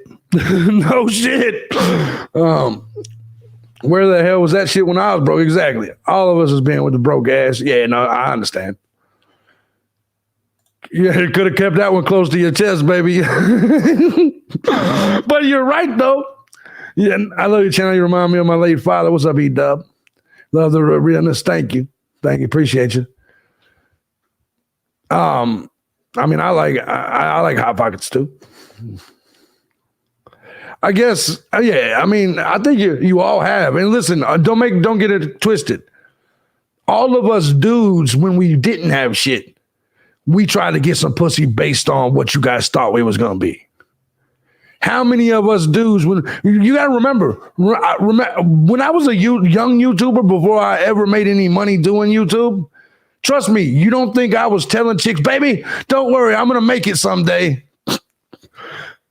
You don't think so? Come on, man. A dude will tell you that shit in a heartbeat. So to be fair, you can't necessarily be blamed. What if BK was driving Emma and Tyrone to collect? They gave him shit to do. Xana didn't have the cash. Tyrone stabbed Xana and Ethan. Anything's possible. Because you got to think about what Steve said. Steve said they didn't have to go upstairs. That stays in my head, right? That stays in my head. He said, best live ever. Yeah, I'm going to start coming over here and doing lives with y'all more. Look, you can go back to my first video. You can go to my first video on this entire case. Stephen Gonsalves, yeah, Nana. You could go back to my first video on this entire case. And my words was, them two chicks being sexy is what will be the answer to all of this. Set up your super chat. Yeah, I'm going to do it at some point. I told everybody I wasn't going to monetize this channel until I got to 10,000 subscribers. Loving you live, mate. Thank you, Bishop. I feel like I'm in a Ron White show. Thank you. Anyways, like they went up because when entering the sliding door, they thought it was just the first floor. I say drug cartel hit. I don't know if I'm going to go with cartel, but I do think drugs are involved. Either that. In the beginning, I thought, okay, we got these two fine chicks. It is possible, man, that they were doing OnlyFans or hoeing. Because here's the thing. When you look at remember, the apple don't fall too far from the tree. Also, you know, you're kind of a product of your environment. If if we can agree, if we believe that Emma was a hoe and selling drugs and all of this, look, man, I'm not friends with crackheads. Does that make sense? Why ain't I friends with crackheads? Because I'm not a crackhead. I'm not friends with people that do things drastically different from me. Does that make sense? I've been a red flag magnet, says Wendy Chapin. He said boyfriend is the main suspects. Well, they should be. I hear you, Ross. Because you want to keep your shit. Yeah. Am I the only one here that's like that? Like, I couldn't be friends with a dope fiend. Like, I couldn't be. So, like, what I mean is I feel like if, okay, let me give you an example. If you guys were to find out that I was friends with a child molesters, what would you think I was? I'm just going to drop the mic on that. If you found out that I had friends, birds of a feather flock together. Exactly. If you knew that I was friends with a child molester, you'd be like, this motherfucker's a child molester too. You are what you hang with, period. Exactly. Exactly.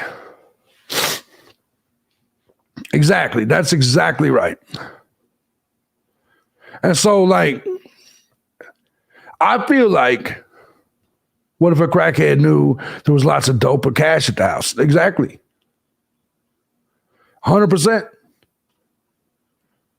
Guys, you got to ask a question. Isn't it true that Kaylee popped up with a brand new Range Rover? And by the way, she hadn't started her new job yet. Show me your friends, I'll tell you your future. Exactly. Does all this make sense? Like, serious question. I did get Brian's second donation upgrade. Thank you very much. Thank you, Brian. What I'm saying is, this woman showed up and had a brand new Range Rover. I'm 42 years old and work my ass off, and I don't think I can afford a Range Rover. I think a Denali is the best I've ever done. And Denalis aren't cheap. A fucking Range Rover? What's up, Monk? Too steep a payment, even if it was $20,000. Exactly. Yes, you did say that, JB, in the beginning. I agree the suspect's motives likely had something to do with sex. See, I don't know if that's 100% truth. Kelly says, I can't get a Range Rover. Exactly. Thank you, Amber. I'm going to be honest, man. If it was about sex, he would have fucked him. I'm going to be honest with you. If I'm going to murder you and it was over some pussy, I'm going to fuck you too. Listen, you may not like what I'm saying. You may not like what I'm saying, but if I wanted to fuck you so bad that I murdered you, you think you being dead is going to stop me from fucking you? Hell no. I'm going to go to jail for murdering you anyway. I might as well get some pussy while you're laying there. I'm just saying, if you're that fucked up where you're killing people over it, why wouldn't you just take it? And there's two of them there. You could have all, let me not say that. Amber says, I love how honest you are on the channel. I'm curious what you think about Kopaka's situation. Just wondering, my husband says he did it and had that breakdown. I think it's very possible that Kopaka was involved. It's controversial, but it's true. 100%. She had a 2023 Range Rover. Yeah. No, I'm just being honest. If I'm going to murder you, I might as well, and I'm going to murder you about some pussy, I might as well rape you too. I mean, I'll see why not. I mean, you already went that far. Is it even still rape if they're dead?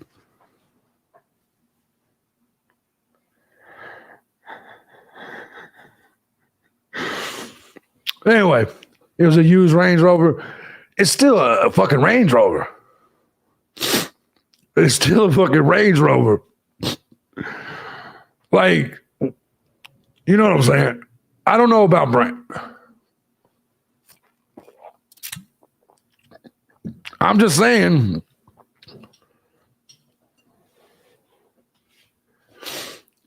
I am inquiry of the Idaho Innocence Project to see if they're on BK's case. That's a good one. Abuse of a corpse, who cares? It's a corpse. They can't complain about it.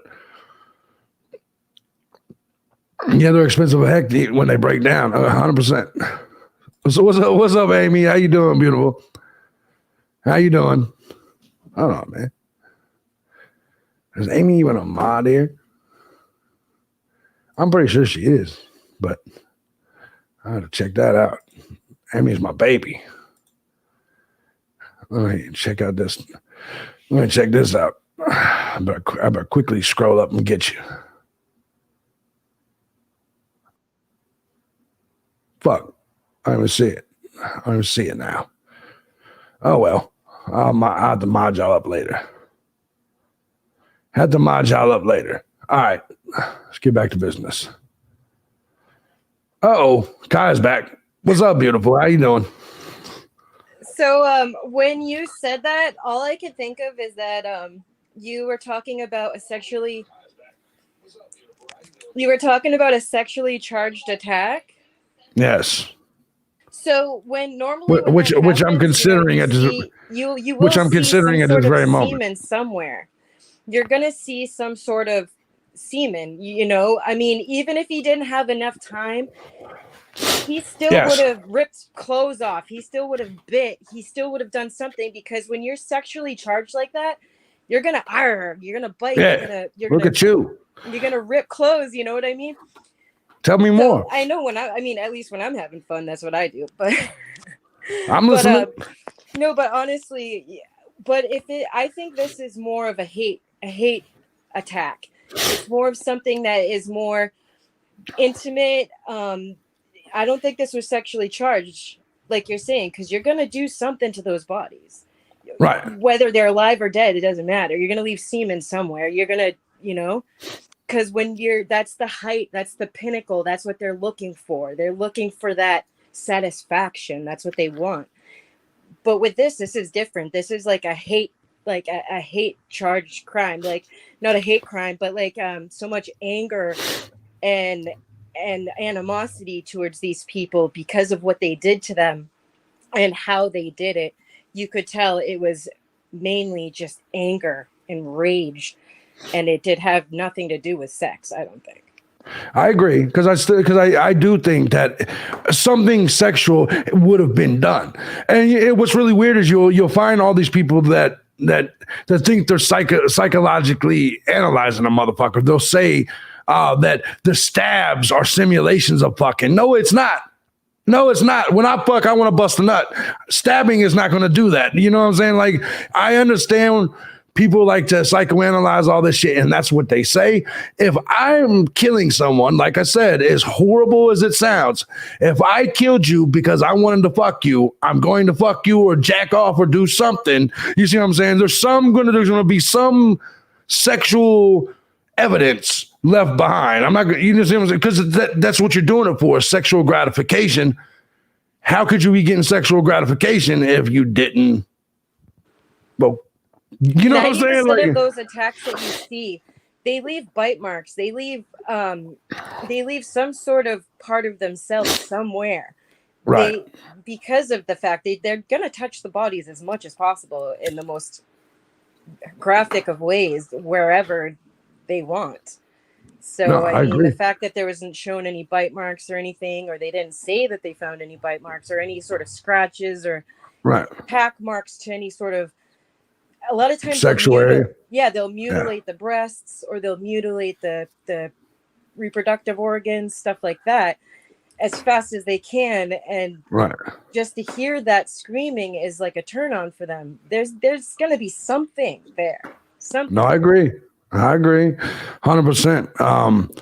So I definitely think it was more of it was an anger thing. Like in the beginning, that's why I even considered like the boyfriend, because you saw like they called him 9 times. And in the beginning, I did think it was like when I heard no one was raped, I said, well, then it's someone that's probably either already fucking them or it was just some psychopath. That's why actually the boyfriend, Jack D, stood out to me in the beginning, because if me and you are together and you pissed me off when I kill you, I ain't gonna rape you because I've already been fucking you. So there's no point in, you know what I'm saying? Like, you know what I mean? I could have just made up with you and fucked. But it was, so to me, the fact that there wasn't any rape, any sign of that, to me, it let me know there was nothing sexual there. And that's why I shifted as time went to being more about hostility or potentially drugs or anything at that point, because the only other possibility is if there was a stalker, but it makes no sense, because if you're stalking, you would know that Friday night there was 150 people in the house. If I'm going to kill or rape or anything, I'll be damned if I'm gonna do it in a house with 150 other people. You see what I'm saying? And then and think about it, this is Saturday night. This house is known for partying. Like, who would even take that risk? You know what I mean? Like, they just like. That's why it seems like someone really, really knew that house. Maybe there was someone on the inside. How did they know that this one Saturday night, it wasn't going to be packed or there wasn't going to be multiple people there? Like, how did they know that everybody's boyfriend wasn't there? How did they know? I also feel like the fact that Kaylee was there, maybe even... I find it ironic that the one weekend that Kaylee came back and was there and was staying her last weekend, this happens. So I still feel like whatever happened, it originated from the inside of the house. Does that make sense? I do. I mean, it is kind of fishy that she had returned recently, and then all of a sudden, you know, all these things are happening. It almost makes you think if somebody was watching her for a while. That's another avenue you could take. You know, there's so many roads that you could take, the Sheath and the whole, Emma Bailey and everything. You could go that route, but then all of a sudden, you know, this could take you in a completely other direction. Absolutely. I don't know, man. There's just something about the two other roommates being left alone that fucks with me. And then there's the 8 hours. Like, the fact that, the fact that she was screaming, shut the fuck up.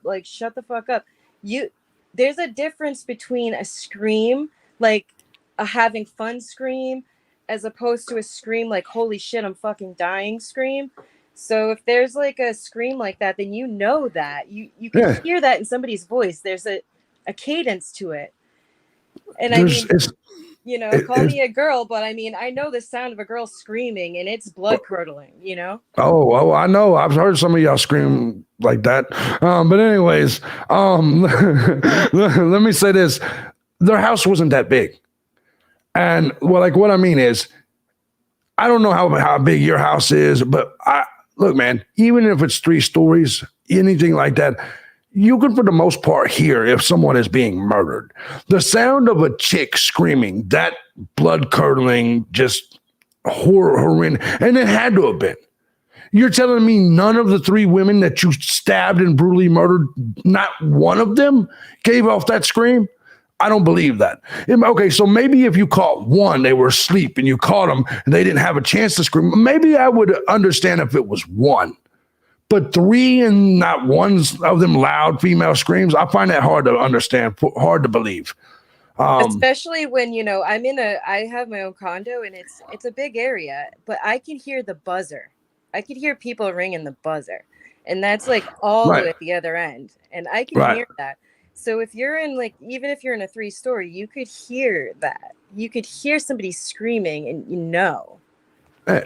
and then the dog's barking. You had to have been barking. So of course. So we're not. And here's the thing: when we're talking, everyone in the house was not asleep. Someone was eating food. Someone was on TikTok. So what I mean is, clearly someone was awake, and Dylan was awake. Because she had already previously opened up the door 3 times and said something. So we have multiple people awake. It's not like everybody was asleep and the killer snuck in and just stabbed everybody in their sleep. There was already people awake when he walked in the door. Do you see what I'm saying? Like this was not a situation where he walked into a house where everybody was asleep. That's the point. And so like there had to have been noise. But have you ever been in an argument with a husband or a boyfriend or something? Where you guys are arguing and screaming, you hear that shit all through the house. And that's just an argument. Someone being murdered, I would assume, is 10 times the volume of someone arguing with their fucking spouse, right? It would have to be. I would say so, especially when, there's something that heated. And the fact that she had to keep saying it, it said that she said it more than once. Shut up more than once. Right. And she thought if somebody was playing with the dog. Right. That's fishy as hell. How are you going to be like, who screams bloody murder while they're playing with a dog? Ah! Right. What? Right, exactly. First of all, the dog's going to go bolting. The dog's going to be like, fuck this, I'm out of here. Because what dog's going to stay around for that shit? No dog's going to be like, oh, hey, what's up? They're going to run. So I would think so. I would think so. Maybe the dog knew who it was and didn't bark. Maybe they could have known the person and was so used to them being in the house all the time, or used to people being in the house all the time, that maybe for this person it didn't bark. Who knows? Someone in the chat room, Mindy says in the chat room, no evidence there was a loud scream. That's true. There's no evidence, but in all likelihood, somebody would have screamed. Like that was the point. That was the point. So, like, regardless of who committed the murders, the odds of there not being, you can hear someone saying, I'm here to help you. You can hear someone saying all this shit. Like, to me, it's insanity to believe there's no screaming. Like, that's, to me, unless, like I said, they were all killed in their sleep, which clearly wasn't the case. They clearly wasn't the case, because even if you killed the first 3 people and there was no screaming, clearly Xana was last. And you think she sat there and watched her boyfriend get slaughtered in the doorway and didn't fucking scream? That's a illogical thought pattern. Like, I guess she could have been frozen in fear, but come on. You're seeing your boyfriend get slaughtered right in front of you. In your doorway, you have to go through this guy to escape this. You're not going to scream help knowing there's other people in the house. You don't know that the other people have been murdered. If you're Xana, right? You don't know for sure that everyone in the house was murdered. So why wouldn't you scream? Why wouldn't you say, hey, there's a motherfucker in here killing us? You know what I'm saying? Like, I struggle with that. I struggle with that. Like, and you're a man, you're a full-grown tough-ass man, and you're like, you know some shit. And the fact that you're like, hey, I would fucking scream, dude. I would be like, hey, shit, like, like, hey, I'd scream my fucking ass off. Yeah, you want to go? Well, like, friggin' let's go. I would scream. Something. I would scream even with the hopes of scaring him away. I'm a hiker. I know when I see a bear, I'm supposed to act big and make him run. Bear, you know what I mean? Yes. So I see a motherfucker killing people, and it's between. I'm gonna get real aggressive, hoping that he gets scared and runs away. You know what I mean? Like, it's, I wouldn't just be sitting there silent, and I don't know if I would believe that anybody would sit there silent. So it seems sus that it's like, oh, shush, I'm here to help you, shush. Like, what is he, like Hannibal Lecter? Like, right? I'm here to help. Right, like, dude, you just murdered somebody 3 times. You're here to help? No. Like, what? Exactly.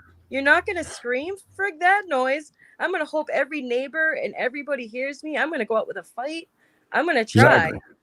And if you're young, and I'm 38, if you're younger than me, you're going to have even more gusto. You know what I mean? You're going to be like, oh, frig this noise. Because I remember in my pinnacle, when I was in my 20s, fucking A, I would have jumped on him like a damn spider monkey. Exactly. I guess I'm looking at this shit and I'm listening to everybody, because apparently there's people that think just everybody was silent. Jalen was just frozen in fear for 8 hours, silent as fuck. But we didn't even know Bethany fucking really existed until now. And then because we ain't heard nothing about her, and all the victims were silent too. Like, So yeah, she does. She definitely doesn't look 38 at all. But they were all, yeah, don't get me flirting. Anyways, trying to be a professional here. You do look good though. But anyway, nobody screamed, nobody made a noise, nobody called the cops, nobody did nothing. Just everybody was just sit there, shutting the fuck up, quiet as fuck.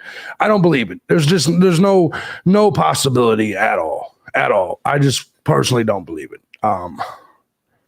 So I don't know, man. In the end, if we really look at Kohberger and we look at it like we're supposed to here in America, he's innocent right now. You got to prove his guilt. And all I'm saying is, if I'm on that jury right now, you haven't proven it to me. I will admit, if that ID is one of the murdered kids that he has in his possession, give him a death penalty. To me, it proves it. You know what I mean? Like, to me, that's a hell of a thing to have in your possession, and your DNA is at the scene. But other than that, I just can't. And that's another thing. Somebody wrote in a chat room, you're telling me Dylan didn't have to go to the bathroom for 8 hours? You know what I'm saying? She had been drinking all night. Like, you're telling me she didn't have to go, because literally Ethan's body was laying right there. You can't go to that bathroom and miss Ethan's body. So, like, to me, you're just telling me Dylan just didn't have to go to the bathroom at all? Like, that seems a little odd. Or, like, at least get a drink of water or something. Mm-hmm. Something. You didn't have to, which you would have probably turned the light on in the bathroom or in the kitchen. And remember, the guy carried his knife out. He didn't have the knife sheath. There had to have been blood dripped everywhere. So, like, to me, so much of this shit. Yeah, Tina said she was frozen. Yes, of course, for 8 hours straight, frozen, solid. Yeah, I struggle with that one. Like a marionette puppet. That's all. Yes. Just straight weak, just like a puppet. Yeah. No, I think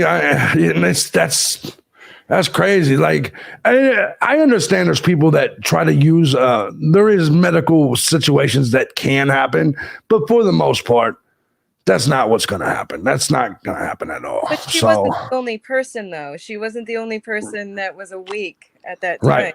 No? Exactly right. Because they're literally saying that. Look, Bethany clearly saw something. You know what? They're even there's even rumors now that it was Bethany's phone that was used to call 911. It was, like, I'm confused about all that, right?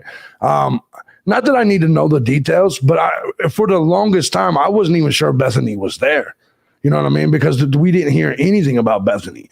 But for some reason, Kohberger and the defense is really focused in on Bethany. I'm not saying she had anything to do with anything, but I want to know what they think. I want to know, why would Kohberger target Bethany for whatever information he believes that could get him off? Like, why would you pick the one person that everybody knows was on the first floor? Why would you do that? There has to be something there that's making Kohberger say, Bethany's the one that could get me out. I find that strange. I think that maybe, that could have been partly why she stayed quiet. Maybe that could have something to do with it. Maybe that she possibly knew who did it, and didn't want to say anything because maybe she's seen them at a party or something and she's just scared to death.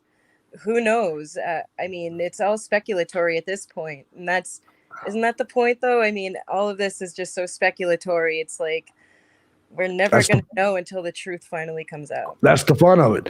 Have you heard the rumor, and I don't believe this rumor is true, but have you heard the rumor that there was Bethany saw a naked man running from the house? No, I didn't hear. Yes. I guess I'm wondering if that story somehow got twisted, because what I mean is, there's people in the chat room that's brought this up. If Kohberger is targeting Bethany because maybe he knows he was with Bethany or whatever the case, let me ask you, Is it possible? Now, I do not think this. I'm not saying this. This is just a question. Is it possible Kohberger and Bethany are on the first floor? You have an issue where they hear some shit and Kohberger's ass is naked running from the fucking house. Like, you see what I'm saying? Like, I'm going to be honest. Especially if I'm with a chick that's not my girl, if I'm at your house and I'm hearing motherfuckers get murdered from upstairs and we got a door, I'm leaving your ass. I ain't lying to you. I may look at you and be like, listen, lady, you come on. Come on. And if you're like, no, I'm staying, I'm going to check it out. All right, bitch, you stay here. I'm getting the fuck out of Dodge. Right. Naked or not, I'm out. You see what I'm saying? I'm going to take my naked ass. Part of that. Yeah, my naked ass is going to be in my Elantra and I'm going to be zooming the fuck back to Washington. I'm just throwing that out there. I'm not saying that is what happened, but I'm saying, why can't it be? Why can't it be? I mean, it's a crazy theory, but yeah, so is everything else I've heard. There was somebody running out naked. I mean, he was probably just trying to get his goodies and all this crazy shit happened, and he just wanted to get out of Dodge, you know? Yeah. No, I think so. I mean, it's possible. I'm just saying it's possible. I believe it's possible Kohberger was. Everybody tries to use the drugs thing. I think it's possible Kohberger was fucking with somebody in the house. I do. I think it's very much so possible. And as I said earlier, sometimes people get pussy just based on potential. You know what I'm saying? Like, what I mean is, this is a dude with a master's that's going for his PhD. You're telling me not one chick would suck his dick, knowing that later on he could be a doctor, or you know what I mean? Like, you're telling me not one really broke chick, maybe like, I think I'll give him a shot. He looks like he could be a good provider someday. You know what I mean? Not one. I don't believe it. I don't believe it at all. I know you would think he was an incel, so basically you wouldn't fuck him. But you don't think there's anybody that would? I mean, I personally have a little bit better taste than that, but not that he's a bad person. I don't know who he is. I have no idea who any of these people are. God bless them. I feel bad for their families and for them. And right. But I personally couldn't date him. I like more outspoken guys, I guess you could say. Right. Like guys who have a mind that could speak, and I feel like he would be kind of like a yes man, and not that that's a bad thing, but no, it's a bad thing. Sometimes it's good to have somebody to be like, hey, let's do this. We're doing this. Come on, girl, we're going. Instead of me always having to be like, let's go, we're going, No, I agree. I like that you like that. Stop. I'm trying to stay professional. Anyways, somebody in the chat room said JB has a chance. Yes. That's funny. That's funny speculation. But anyway, so no, I understand that. And I'm just saying there are women out there that I think, particularly women that like maybe beta type men.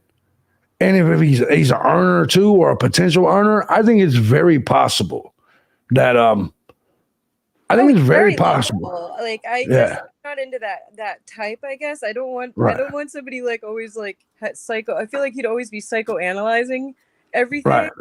So I think that would be kind of hard to be with somebody who's constantly overthinking everything. I'm a very laid back person, so I would think he's a lot more like reserved and quiet and very philosophical. Yeah. Very philosophical.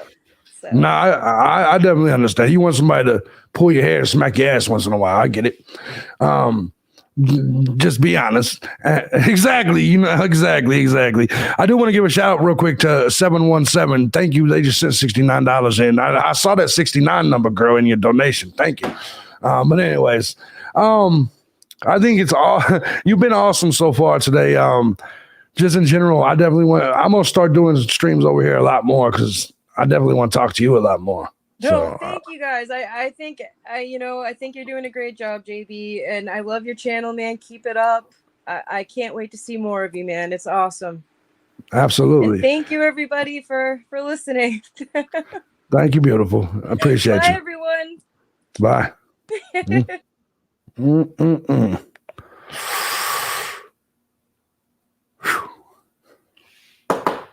Anyways, moving on. Anyways, moving on. Yeah, she's a beauty, ain't she?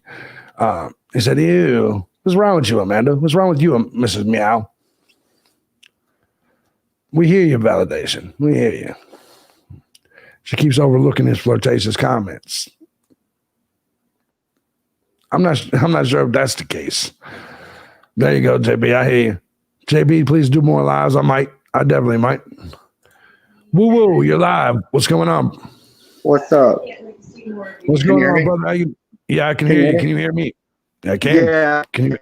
You're just on my TV and on my phone, so there's like a lot of reverb. Yeah, you got to. Yeah, right. just turn me off the TV. Just turn me off TV. Yeah, no, you're done off TV. Yeah, you're done off. All right, good. How you doing, brother? Oh, I'm good. How are you? Not bad. Heard all these females' perspectives, so I was gonna give you mine. I mean, I think you already know mine, though. Okay, so I was following this before I even started following your stuff, but I don't think people understand how hard it is and how much energy and endurance it takes to stab a bunch of people like that. Yep. I agree. That's completely different than anything else. Like, I don't even know how many of these people have even been in a fight or anything. Like, that's enough endurance and energy and strength that it takes there. But getting a blade to pierce somebody's chest plate and everything, that's hard. Especially to go as deep as whoever did this did. Bryan Kohberger is not that kind of person. I agree with you, actually. Yeah, but it's like it would take either multiple people or an athlete, somebody with the. Go ahead. Hello. Paige says, "Oh, you know him personally." Go ahead. Maybe if he was in any kind of like infantry or anything, or bro, you're breaking up, man. You're gonna have to come out and come back in. I think, or like special ops or anything, he would have those kind of skills. Can you hear me? You keep going in and out. You keep going in and out. So, how about? Hold on one second. How about now? Yeah, you're good. Is that better? Yeah, it seems like you should seem all right. Sorry, it's the Wi-Fi connection. It's a Wi-Fi connection. And you know what? That's why. You know the best way to prove your point? Take like a watermelon or something. Take a watermelon and literally just run all over your house. Picture running up and down stairs and stab that fucking watermelon over and over again. You know, almost everybody would be fucking exhausted. Now, Kohberger was in shape. He was in shape. However, that is still an insane feat. An insane feat. And because you got to look at the amount of time. If what they're saying is true, we're looking at less than 10 minutes. The watermelon's not fighting back. Right. Exactly. Yeah, and the watermelon's not fighting back. Exactly. Yeah. So, and then here's what I keep asking too. So you are questioning. You have Dylan saying that she didn't really know what happened inside that house.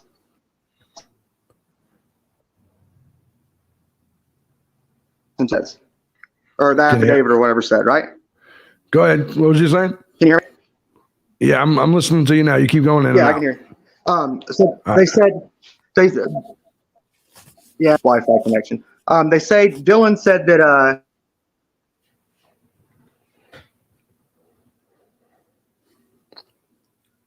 fuck. When she got up and went and looked. Okay. Hello? I don't know what.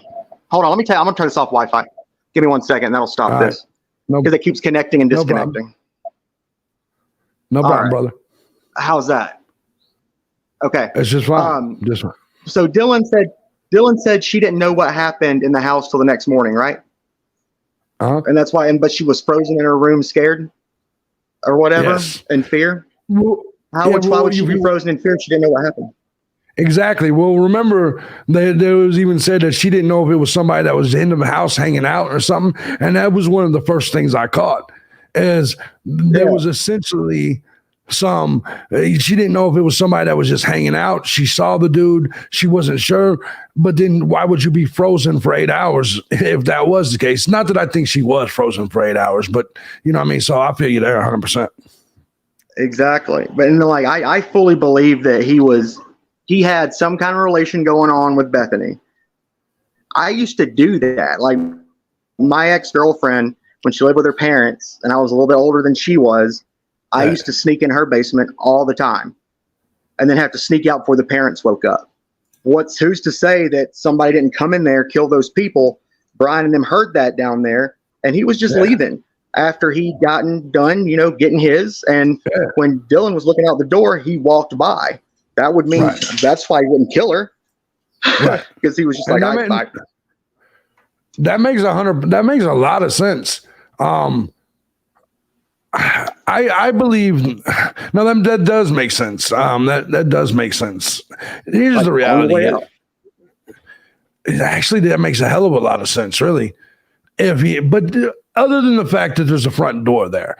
However, if he parked in the back, it would make sense. You know what I mean? So it depends. So I guess it is a lot of speculation.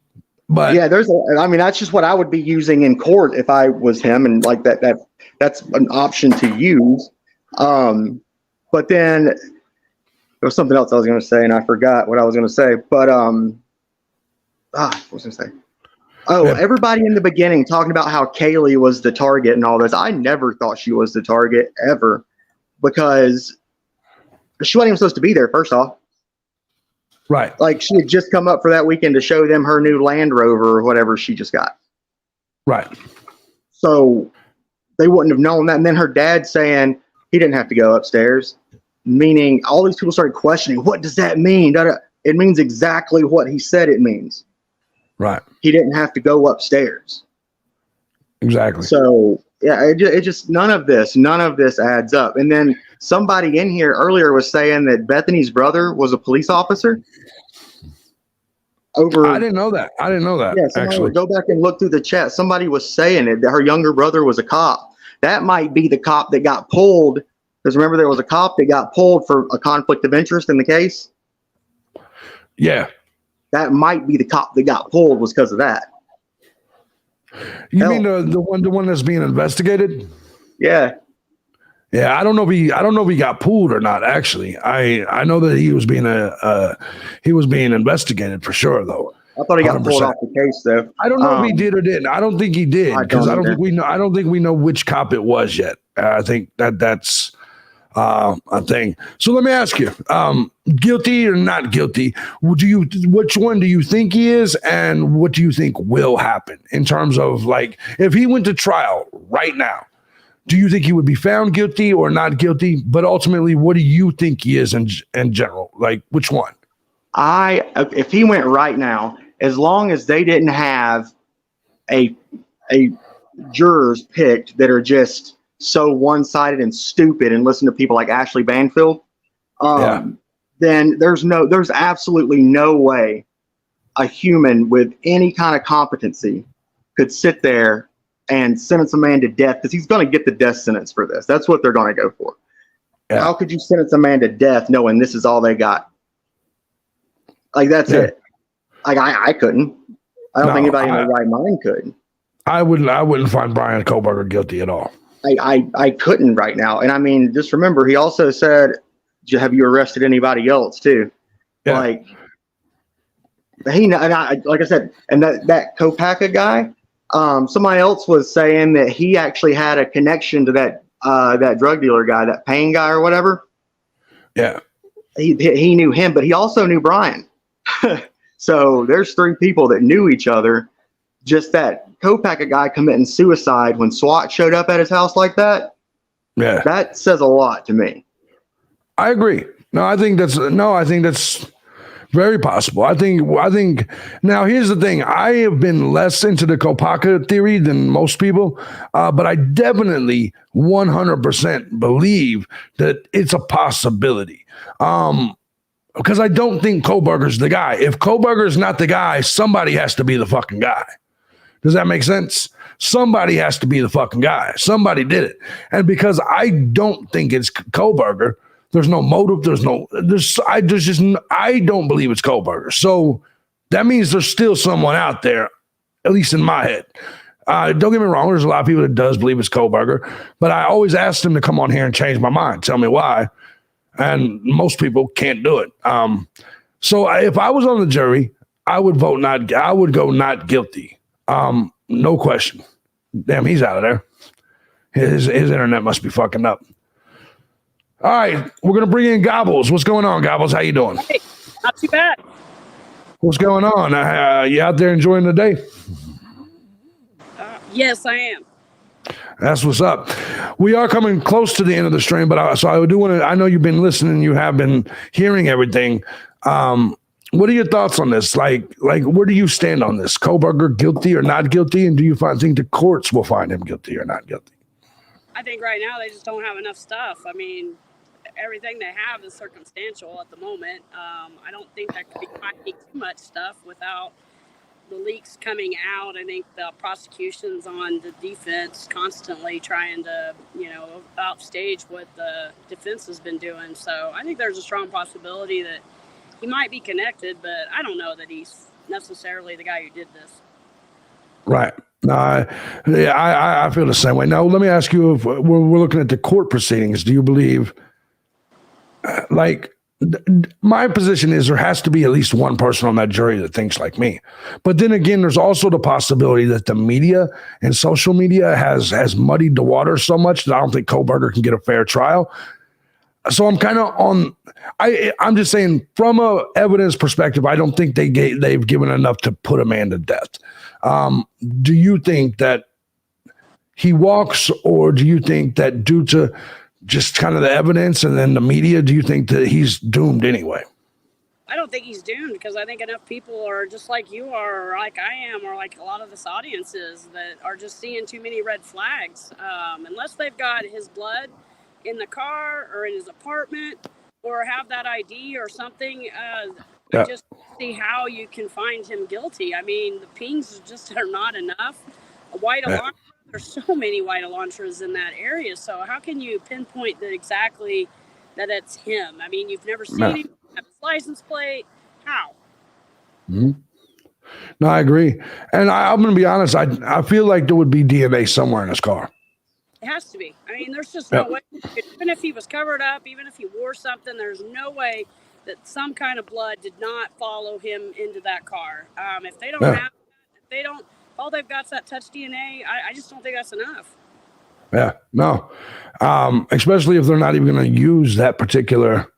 I mean, I don't know, man. I guess I got to admit the DNA looks bad for him, but I just don't think it's enough to fully convict him. There has to be more. They need to. I don't think there is going to be a lot more. I think their entire case is going to be on these phone pings and this touch DNA. And I just don't know. I don't know if it's enough to convince 12 people. Because there's too many people, I think, on the fence right now. At the beginning, like a lot of people, we thought, all right, you got the guy. And then as stuff started coming out, you were just like, wait a minute, there's too many red flags. There's just way too much weird stuff going on. And I think there's a lot more to this case. And I just don't know that the cops did exactly what they needed to be doing in order to truly vet this.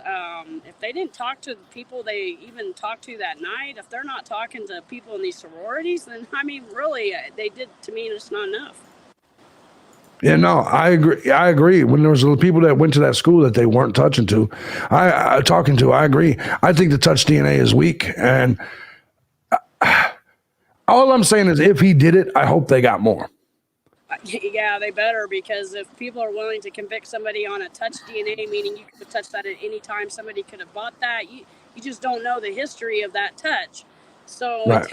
And if you convict somebody on that, then we're in trouble as a society if we're willing to put people away for small stuff like this and let a real true killer be out there. No, I agree. And there's got to be a much stronger case. But for me, I don't think he did it. And I just don't think he did it. And I get it. There's a lot of people that want to compare him to Ted Bundy and shit. I don't see that in Bryan Kohberger. I don't see it. Maybe I'm wrong. Maybe I'm biased. I openly admit I could be biased. But I just don't see it. I just don't. Go ahead. I mean, I just until you have the real true reason of how he got connected to that house, to those 4 people or 2 or whoever it was that he was supposed to be targeting. There's just so much weird stuff out there. Some of it's probably going to be true. Some of it's going to be a lie. It's going to be really interesting, though. I mean, June's just can't come soon enough. Yeah, no, I agree. I I don't think June we're going to get it all. I think June what we'll get is probably I think it essentially we'll get kind of a mini trial then, but I don't think he's going to go to unless they drop the charges. I don't believe he'll go to trial. I think it's going to be. I think we're looking at least a year from June. Do you see what I'm saying? Because the way this works is each side has the ability to continue the trial. You see what I'm saying? A certain amount of times. And each of those continuances could be anywhere from 3 to 6 months. So let's just say each side continues it twice. I think that we could be looking at least a year from June before we even see trial. I may be wrong. So, but that's what I think. I think this hearing, though, there has to be some information of how they linked Bryan to this, and do they have the DNA? And if they don't have any of those things, I think this could be close to the end of it. Yeah, no, I agree with that. I definitely agree with that. I mean, they have to show why, how. They got to have more than what they just did in those affidavits. Mm-hmm. I mean, I honestly don't think they do have much more. Except for things that they found after his arrest. Do you see what I'm saying? Like, I believe that the affidavit is 80% of what they have, at least about 80 to 85%. Now, it does not mean they couldn't have found shit after he was arrested. You know what I mean? That's very linked to his DNA, their DNA, or his blood has to either be there, or their DNA and blood has to be with him. That's the only way that, to me, you can. Yeah. I mean that has to be the evidence you can prove in court, and maybe that's what they're holding. Who knows? No, I still struggle with them placing him there. I don't see anything that definitively places him there. Just because there's an object there, that you've touched doesn't mean you were necessarily. Now, I have to admit, it's a knife sheath and it's in the bed of people that just got stabbed the fuck to death. That's bad optics. That looks bad. And so, like, I will say this: if Bryan Kohberger is found guilty, or if he actually really did do it, I'm not going to be super surprised because there's a fucking knife sheath in the bed next to the dead female.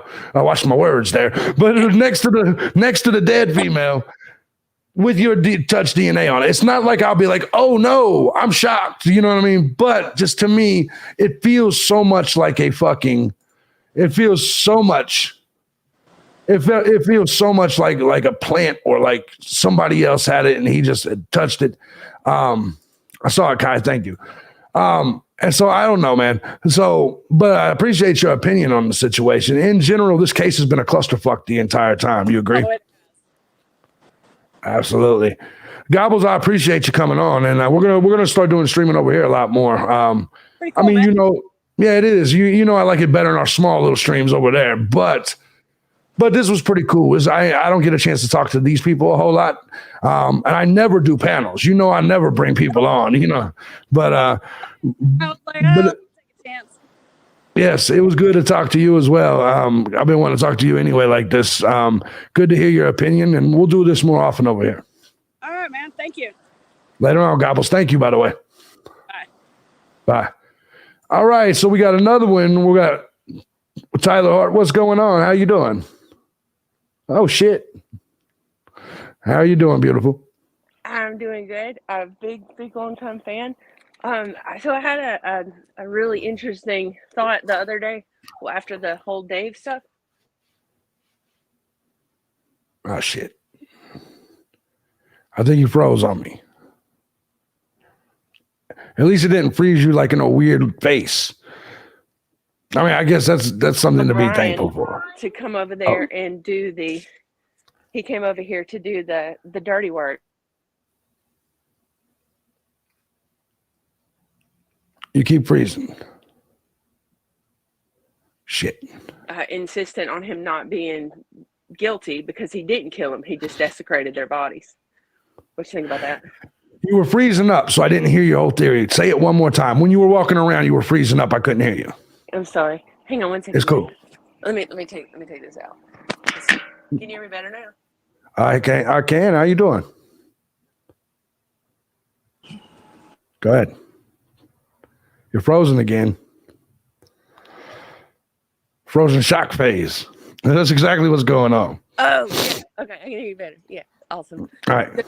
What if he and D, we heard early on that Kohberger had went, like, he got off the heroin, but now he was on blow, which that's totally what they found on his pillow was his nose. Right.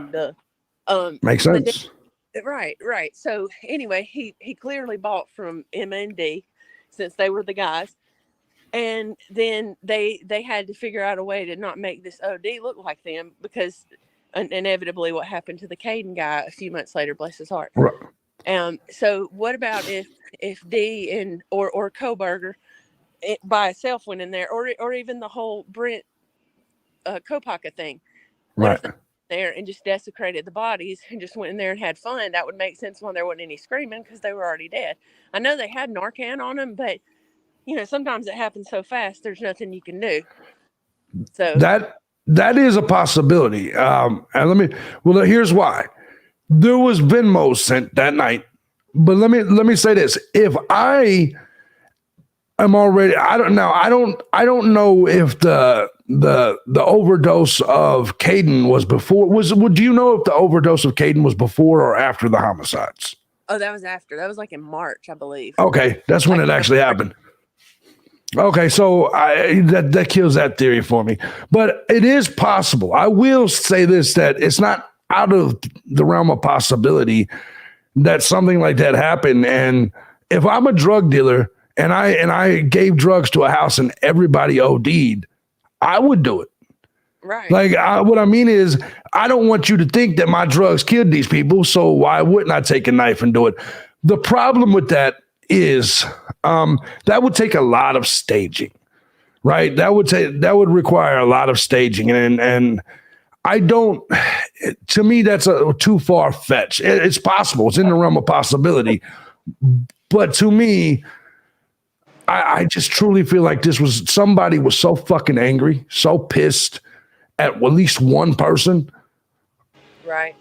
And they just said, fuck it, I'm going to kill her and everybody in this house. You know what I mean? But oddly enough, then why would they leave? Why would they leave the roommates? Like, I don't know. 8 hours of staging, that's a possibility. There's a lot of shit. When you look at the 8 hours between the murder and the cops being called, that leaves a lot of time. A lot of fucking time to stage, to hide, to alter the scene. But I still think it was a rage killing. I do think there was a rage killing of some sort. Right. Yeah, with Kaylee having the extra wounds and all that would, and some of the stuff that they said, like as far as the desecration of Kaylee and stuff, like, I mean, it didn't have to be defensive wounds. It could just be, a sicko's playground. Mm-hmm. And because, normally if you're on budget and you go to your guy, then a few hours later, right, call him back, which would account for why he was back and forth. Anyway, I don't know. I hadn't been able to get that theory out of my head ever since I've heard the Dave stuff that confirmed WSU Kim. Absolutely. I don't know. Absolutely. More bit, and I'll talk to y'all guys later. Thank you. Real quick, do you think Kohberger did it or not? He probably had something to do with it, but I don't know if he's the one that unalived them. You can say killed. You can say killed. Yeah, I think he says that he didn't kill him, so maybe he just cut him real good. Because that would explain why he's so adamant on him not, but no, if I was on the jury, he would absolutely be not guilty because I hadn't seen anything, and the whole genealogy thing. I don't think it means what we think it is, but it is definitely, it'd be the fruit of the poisonous tree if they can't produce that stuff for the defense. So. Absolutely. I thank you so much, Tyler. Nice to meet you. I've seen you in the chat room. I've seen the comments a million times. Nice to see you, beautiful. All right. See you later. Have a good one. You too. All right. So that was Tyler. Thank you so much for joining us. Guys, this has been an awesome stream. This has definitely been an awesome stream. I'm going to start streaming over here more often for sure. It was definitely good to get a chance to talk to a lot of you guys. We got another one. Amber, what's going on? I can't hear you. I can't hear you. Hold on. Yeah, I agree with you, Richard. Okay, there we go. There we go. There we go. What's going on? Okay, so Rock Chalk was trying to get in here, and he wanted me to bring attention to something. And I know I already asked you this in the chat about Brent Kopaka. I think we need to put a lot of pressure on what happened in Pullman, not because I think that Brent Kopaka did it, but because he did serve our country, and a vet deserves more than just what he got. I think we need to find out what happened there. I mean, they're telling us it's not related. Fine, whatever. It may not be, but we deserve more for somebody who served our country. I definitely think that more needs to be figured out about that. I believe that there needs to be more investigations into every fucking aspect of this case and everybody surrounding it. Like, that's why I believe D and Emma there needs to be more investigation. Same thing with Kopaka. Like anytime you're dealing with a situation like that, when you look at it, SWAT team came in, Kopaka was killed, and the roommates that they said he threatened wasn't even in the room. So when they took him out, so he wasn't. I'm not sure he was a danger, threat. Do you see what I'm saying? Like I'm confused about that. You see what I'm saying? But because my I did, husband has PTSD, and he was saying that if he was the one to do, that's why my husband thinks he's the one who did it, because he was saying with PTSD you can only hold something in for so long before you break down, and when you break down, you really break down. Right. And maybe that was his breakdown. He could only hold it in for so many weeks, and that was his breakdown. Whether he did it or he went with Kohberger to do it or went with someone else to do it, or even just knew about it and was friends with somebody who lived in that house, maybe. That could have caused that breakdown. But I definitely think that if Kohberger is innocent, I'm kind of 50-50 on that right now. I think the car is going to tell us a lot. If there is no blood in that car, he is innocent. No, I agree. If there's no other DNA other than on that sheath, if there's no blood, if there's he would transfer blood into that car. I don't care. Yeah. And even if he had cleaned it all the way out, I truly believe there's going to be blood somewhere. There's just somewhere. I don't care. At his house in there, if he truly did it, he would have transferred blood somewhere. I 100% think that. I believe that too. And I think that the car is going to be one of the biggest pieces of the case. And from what I've heard, they're going to bring it in like piece by piece, like they've got it broken down, and they're going to bring it in as evidence piece by piece. That's what I've heard. And another thing I did want to mention is that if Bryan Kohberger is innocent, somebody needs to talk so this man can be set free. Absolutely. No, absolutely. And I feel like everybody just automatically thinks it's him and no one's really fighting for his innocence. There's a small group of us that believe in the concept of innocent till proven guilty. You know what I mean? Right. Even if he did do it, right now he's still innocent, period. It's just the way it works. In this country, you have to be found guilty. And he's not at the moment. So, and I think that people are piling on him. And usually when people speak out and say, hey, it could be someone else, automatically we're considered conspiracy theorists and something like that. They get shit wrong a lot. You know what I mean? Cops get shit wrong a lot.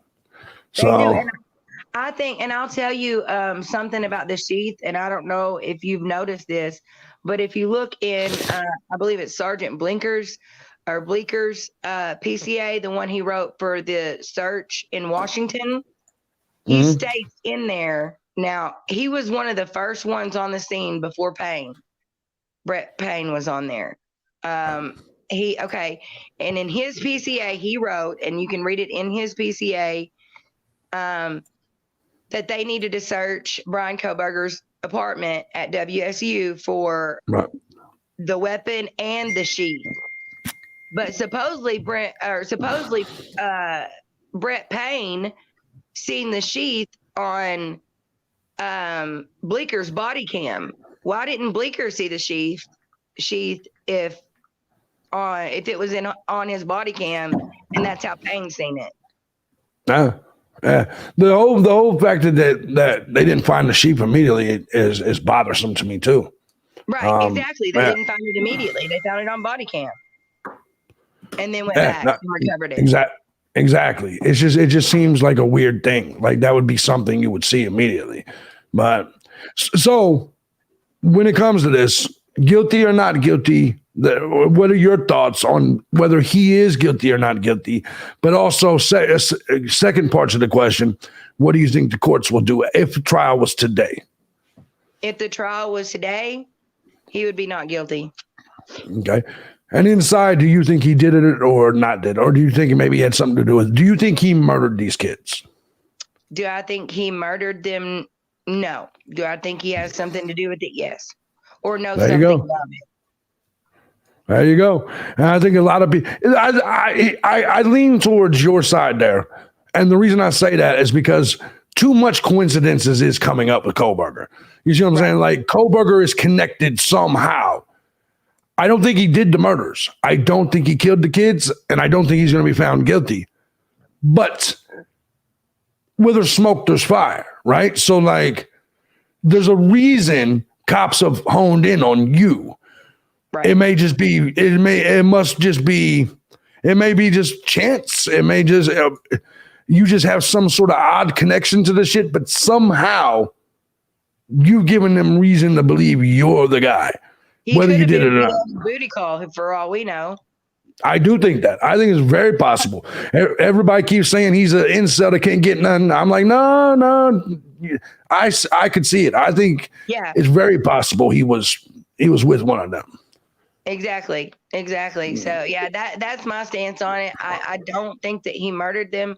I think he either knows something about it, or maybe since he was a criminology student, they got him to go in and clean up or whatever. But I personally don't think right now at this point in time there's enough evidence to convict him. Absolutely. I appreciate it. I'm gonna move on to the next caller, but I thank you so much for joining. Thank you. Yeah, you have a good day, beautiful. You too. Thank you. Thank you. Hold on. I'm going to go to the next one. Dinky, I know you've been in here before. Sorry, man. Sorry I made you wait all this damn time. But, I try not to bring too many people up at the same time because then people talk over each other. How you been, bro? I'm good. Just listening. It's I'm over in the UK, actually, so excuse my British accent. Oh man, it sounds great, man. I'm curious what your thoughts are on this. You guys are following this case over there as much as we are over here. Man, I've been watching this from the day we heard about it in the news. Yeah. I've followed it really, really closely. I've been watching stuff online, documents that have come out of different channels. Grizzly, you got TNT. Right. There's a few unbalanced guys out there. T-Rev, I used to love T-Rev, but the guy's just lost his mind. His rant the other night was just, I had to turn that off. About people speculating. Yeah, it's like, well, that dude that came out, the Dave, he sounded pretty legit to me. He reminded me a lot of my youth. Yeah. While we were studying, while we were at university, we knew where to go to get whatever we wanted. Right. In my house, I shared with 6 other guys. One guy at the house, he would deal to all of us, but he would buy in bulk. But he wasn't a dealer. He would just go and buy in bulk and then hand it out to us over the weekend and make himself, a few bucks. So I get all of that. I can see where he's coming from. And people say, no, well, why is he afraid to hide his face? It's like, well, the kid's a student in that area. Why would he want to just show his face? He's obviously got some concerns. I would, if I was him, I would stay as private as I can. Exactly. Because look, man, if people like D and look, man, there's something going on out there, and because I don't believe it's Kohberger, whoever the fuck did it is still there. You see what I'm saying? I agree. And so if he's coming out here talking about how they're doing drugs and giving us intimate details and shit, he needs to stay private. Because even if D's not the killer, he's the dope man. You know what I'm saying?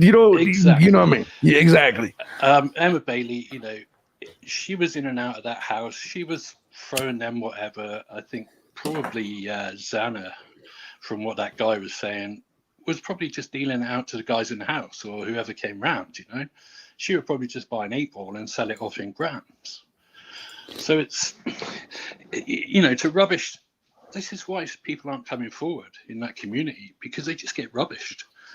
Like that Kim lady, I watched her get destroyed, man. And it's like, okay, she's a little bit crazy, but I'd say 80% of what she's saying is stuff that she's heard from her kids who go to school there, So it's just, the whole thing's just weird. I think that so far they've not given us enough evidence to say that, this is your guy, he's done it. They found a sheath with some touch DNA on it. Well, nobody in that house got stabbed with a sheath. They didn't get stabbed with that freaking sheath, man. So what does that prove? Like you said, it doesn't prove anything. It's not the murder weapon. And touch DNA on the buckle, which they had to send to about 3 different labs. To get a sample. They then get a sample. They take DNA out of this guy's rubbish, right across the country, which now they're saying that they're going to dismiss that, even though they say they used genealogy at that point. That's how they identified Bryan Kohberger. But now they're saying that they're not going to submit that in evidence against him. So surely that's, I don't know, man. It's like, unless I see massive amount of evidence in his car, then I'm not convinced, because he would have been covered, absolutely covered. I mean, you can't stab somebody and not get blood on you. This stuff about he was wearing a suit, an all-in-one suit, and he got changed. It's like, you look at the timeline, it pins down that he would have had about 7 minutes in the house. Forget driving around and parking. If you work it out, it's about 7 minutes in that house. If those guys were awake, no way, man. Ethan was like bigger than me. I'm 6'2". I'm like 19 stone. Ethan's a big boy. He's big lad. And then somebody coming at you with a knife, like you said, people would scream. You would hear somebody screaming, and especially on 2 floors. And why did Dylan open the door? Didn't she scream? She then shut the door and thought, "Oh no, fuck it, I'm imagining things." None of it makes any sense. Absolutely. So right now, if you were on the jury, you would say not guilty? Oh, 100%. I'd be saying that, you need to show me more. If they've got evidence from his car, then okay, I would be convinced. But I would still be wondering, did he do it on his own? Even if there's stuff in his car, somebody else could have got in his car. So it's still, where was the DNA in the car? Was it in the driver's seat? passenger seat, back seat, because he could have picked somebody up from that house. Which is also a possibility. Exactly. Definitely. You know how everybody was questioning, was Bethany there? Well, maybe he went on a date with her. Maybe he picked her up. They went for this long-ass drive that we keep seeing on the maps. And he drops her back at 9:30 in the morning. And it's like, shit, man, I'm out of here, you know? Yeah, and that's something people keep saying. It's definitely possible. Let me ask you this: your gut. Let's forget about the legality of everything. Yeah. Your gut. Do you believe Bryan Kohberger did it, or do you think it's someone else? My gut. No, I just think everything they've got on him so far is a coincidence. Right. Nothing more than that. It's circumstantial. It's phone pings. This DNA that even the prosecution is now, not that bothered about. Right. Well, that's what Tyler Feller and all the rest of these guys keep screaming about. They've got the DNA on the sheath, and it's like, game over, lock him away. It's like, no, there's not enough. So it takes more to convince me, to be honest. There's so many other things. Go ahead. These reports that somebody just said earlier on, Bethany supposedly seeing a naked person. Right. Well, yeah. I watch a bit of Truth and Transparency, and she did the BodyCam videos of the cops going up there. I don't know if this is before or after, but the cops are basically telling everyone to keep the noise down and so on and so forth. And Lana at that point even pointed out, it looks like in the background there's a dude running past naked. So, you can actually see it on camera. They're college kids. They're doing all sorts of shit, man. We were doing crazy shit. I was running around naked somewhere at some point. I run around naked now. Exactly. So, you know what I'm saying? So, I'm just saying, I'm with you, brother. I do want to say thank you for calling in. You got to do it more often, man. I'm going to start doing lives over here. I stick a lot of times over to my political channel, and I tend to not do lives over here. But you guys showed up today, and this has been a fucking awesome stream. I think I'm kind of with you on politics as well, man. Even over here.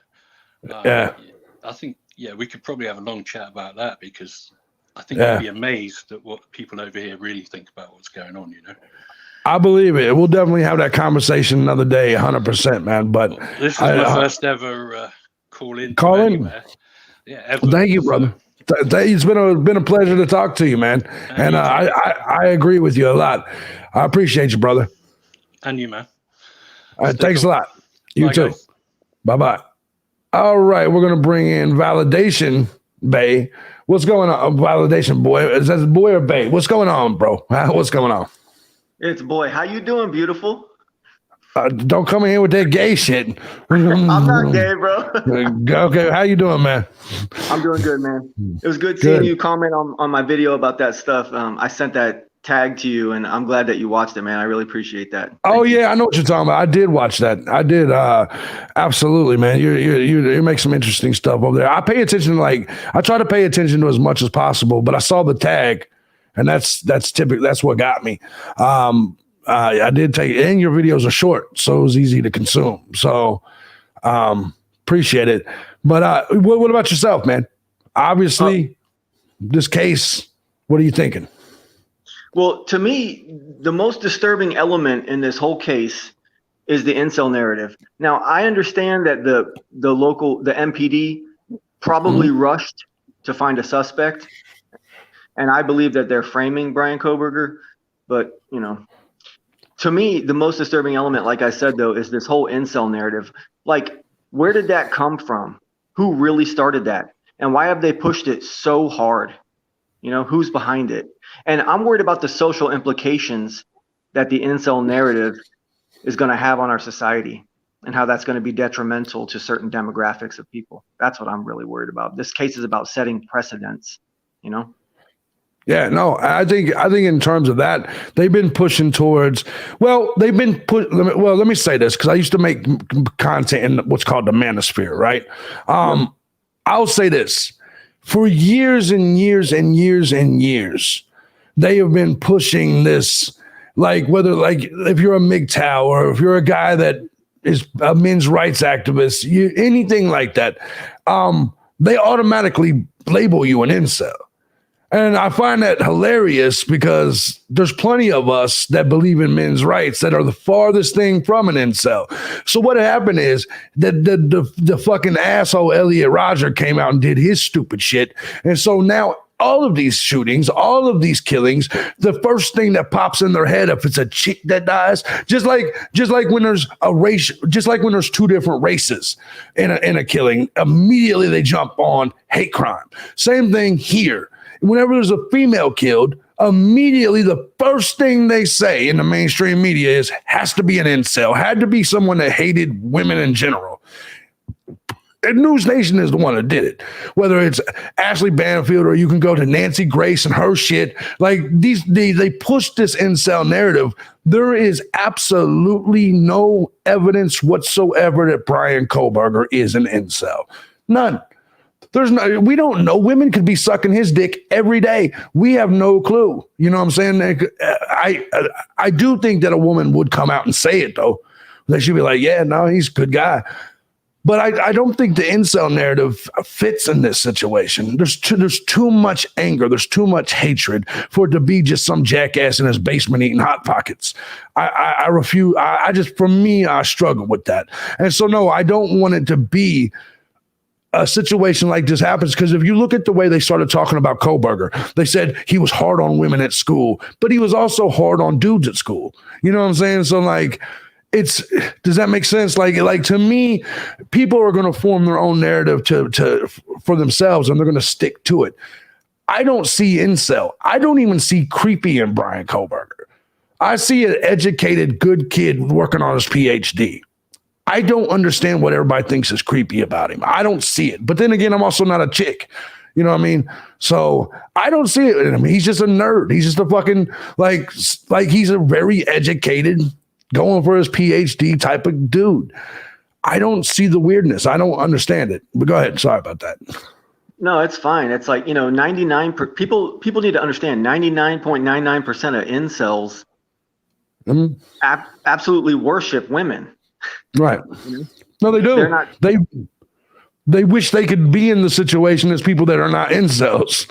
Like you look at Elliot Rodger, he was willing to die and kill over his desire to be in a relationship with a woman. My bad for interrupting you. Go ahead, brother. No, you're good. I mean, not all incels are psychopaths, and not all psychopaths are incels. So people keep conflating those two. Yeah, I agree. As far as Bryan Kohberger being creepy, I mean, there's something to be said about why people are saying that, but I don't know how you're going to feel about it. It's the stereotype of serial killers are all white men, so he's a tall, assertive white man. He must be creepy. Right. I don't know. That would make sense if we were talking about serial killings. But we're talking about a mass killing. You see what I'm saying? I get. Does he fit the, I guess, profile? Maybe if you profile him. Look, John Wayne Gacy is in my bloodline, right? He also was a dude that was heavily involved in politics, very professional, hardworking dude. Then you got people like Ted Bundy, educated, hardworking dude. So like, yes, serial killers, typically Dennis Rader, typically are more educated, but this is not a serial killing. This is clearly a rage killing in which somebody probably targeted someone. He saw all these other motherfuckers in the house. He said, I can't leave no witnesses. I got to get rid of everybody. Does that make sense? So like, to me, that's what I sense. Now it could be a rage killing. It could be a rage killing, or it could be a message from, a savage cartel member. Good. Where it looks like a rage killing, but they really didn't have any. Maybe the people doing the job here didn't actually have any real rage or anything personal against these people, but they were assigned to send a message and make it look nice and graphic to scare people off. Exactly. You come up short with people's money, that kind of shit can happen. Definitely can happen, man. So in closing with you, real quick, courts, do you think they will find him guilty or not guilty? As corrupt as these courts are, there's a chance they could just push it through and find him guilty anyways. But I think he's innocent. Yeah. So you definitely think someone else did it? Yeah. If not a group of people. When I first heard about the case, my first instinct was a whole bunch of angry sorority sisters from a rival sorority came over here and did some kind of weird witchcraft satanic ritual hit. You know what I mean? That's what it looked like to me at first. Yeah, no, it's no. That's a brand new theory. So you think a bunch of witches did the shit with witchcraft? That was your first thought.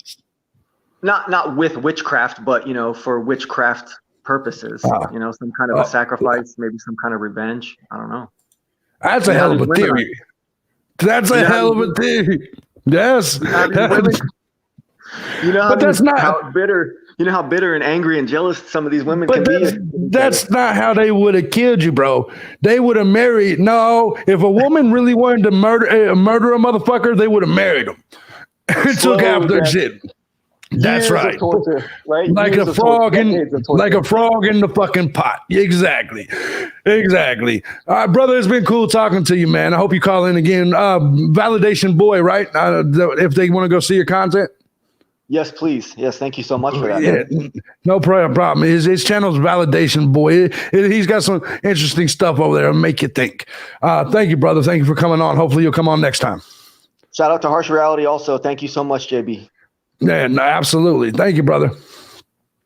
Harsh Reality is in the motherfucking house. Harshy. I know. I think I read he said he couldn't come on. I get it.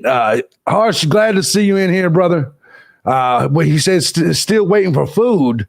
This motherfucker's waiting on food. He's like, I gotta focus on waiting on food, man. Can't have conversations and shit. Good to see you. I call BS. What's going on? I hope you're doing good. Call me Claudia. What's going on, beautiful? How you doing? I hope you're doing well. Harsh, she said, I'm eating spaghetti bologna. Oh, yeah. Okay, there you go. Every single time I see someone write that word, I swear to God, I automatically think it's baloney. So I don't know. It's like a mental thing. Of course, I know what it is, but every single time I see the word, for some reason, the first thing says baloney. I'm already, what's up, Rock Chalk? My first, though, was he was waiting. Let me see. Food is more important than YouTube. I know that's right, brother. I know that's right. 100%. 100%. I don't blame you at all there. 100%. I'll talk to you at some other point anyway, man.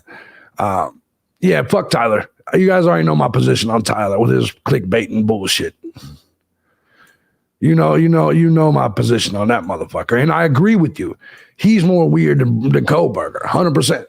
100%. But strange fella. Yeah, exactly, Carolyn. You're very organized with your callers. I usually not like calls, but I'm liking them, not bored at all. Well, you got to lead the conversation. Every now and then when I hear a motherfucker ramble a little bit, I kind of chime in, because you know how motherfuckers will do. He said, we'll do it live together at some point. Absolutely, brother. Enjoy your food. But you missed the funny part of today's show. Just saying. The funny parts was earlier. When it comes to callers, I normally don't take them, to be honest. Most of the time when I do a live stream here, it won't be taking calls. Sometimes it will. Just this one, I didn't have nothing else to fucking talk about, and I felt like going live and drinking beer with y'all. So, hey, you know how it goes. And I knew it was a good way to get a number or two. I got to put my number out there, and already hook, line, and sinker, caught one in. That's right. That's what you do. You come in here, get a few bucks, make people laugh, get a phone number, go try to fuck some shit, and then you move on to your next stream. It's kind of the way it works. Coco says this is a dope vibe in here. Thank you. Says thanks for having you, JB. I'm gonna return your text, by the way. Thank you in advance for having me. That's the deal. I let you in here, you let me in there. I'm just fucking with you. Well, I mean, unless you're going to let me do it, then I'm not fucking with you. Calls are a risk. They are a risk, Harsh, because you never know when somebody... Because look, man, if I don't like you, if I didn't like Harsh and he was doing like calls and shit, I'll be the first one to come up there and throw my dick on his stream and get his stream taken down. I'd be the first motherfucker. So Calls are definitely risky. 100%. And hey, no recanting. Oh, I'm not recanting.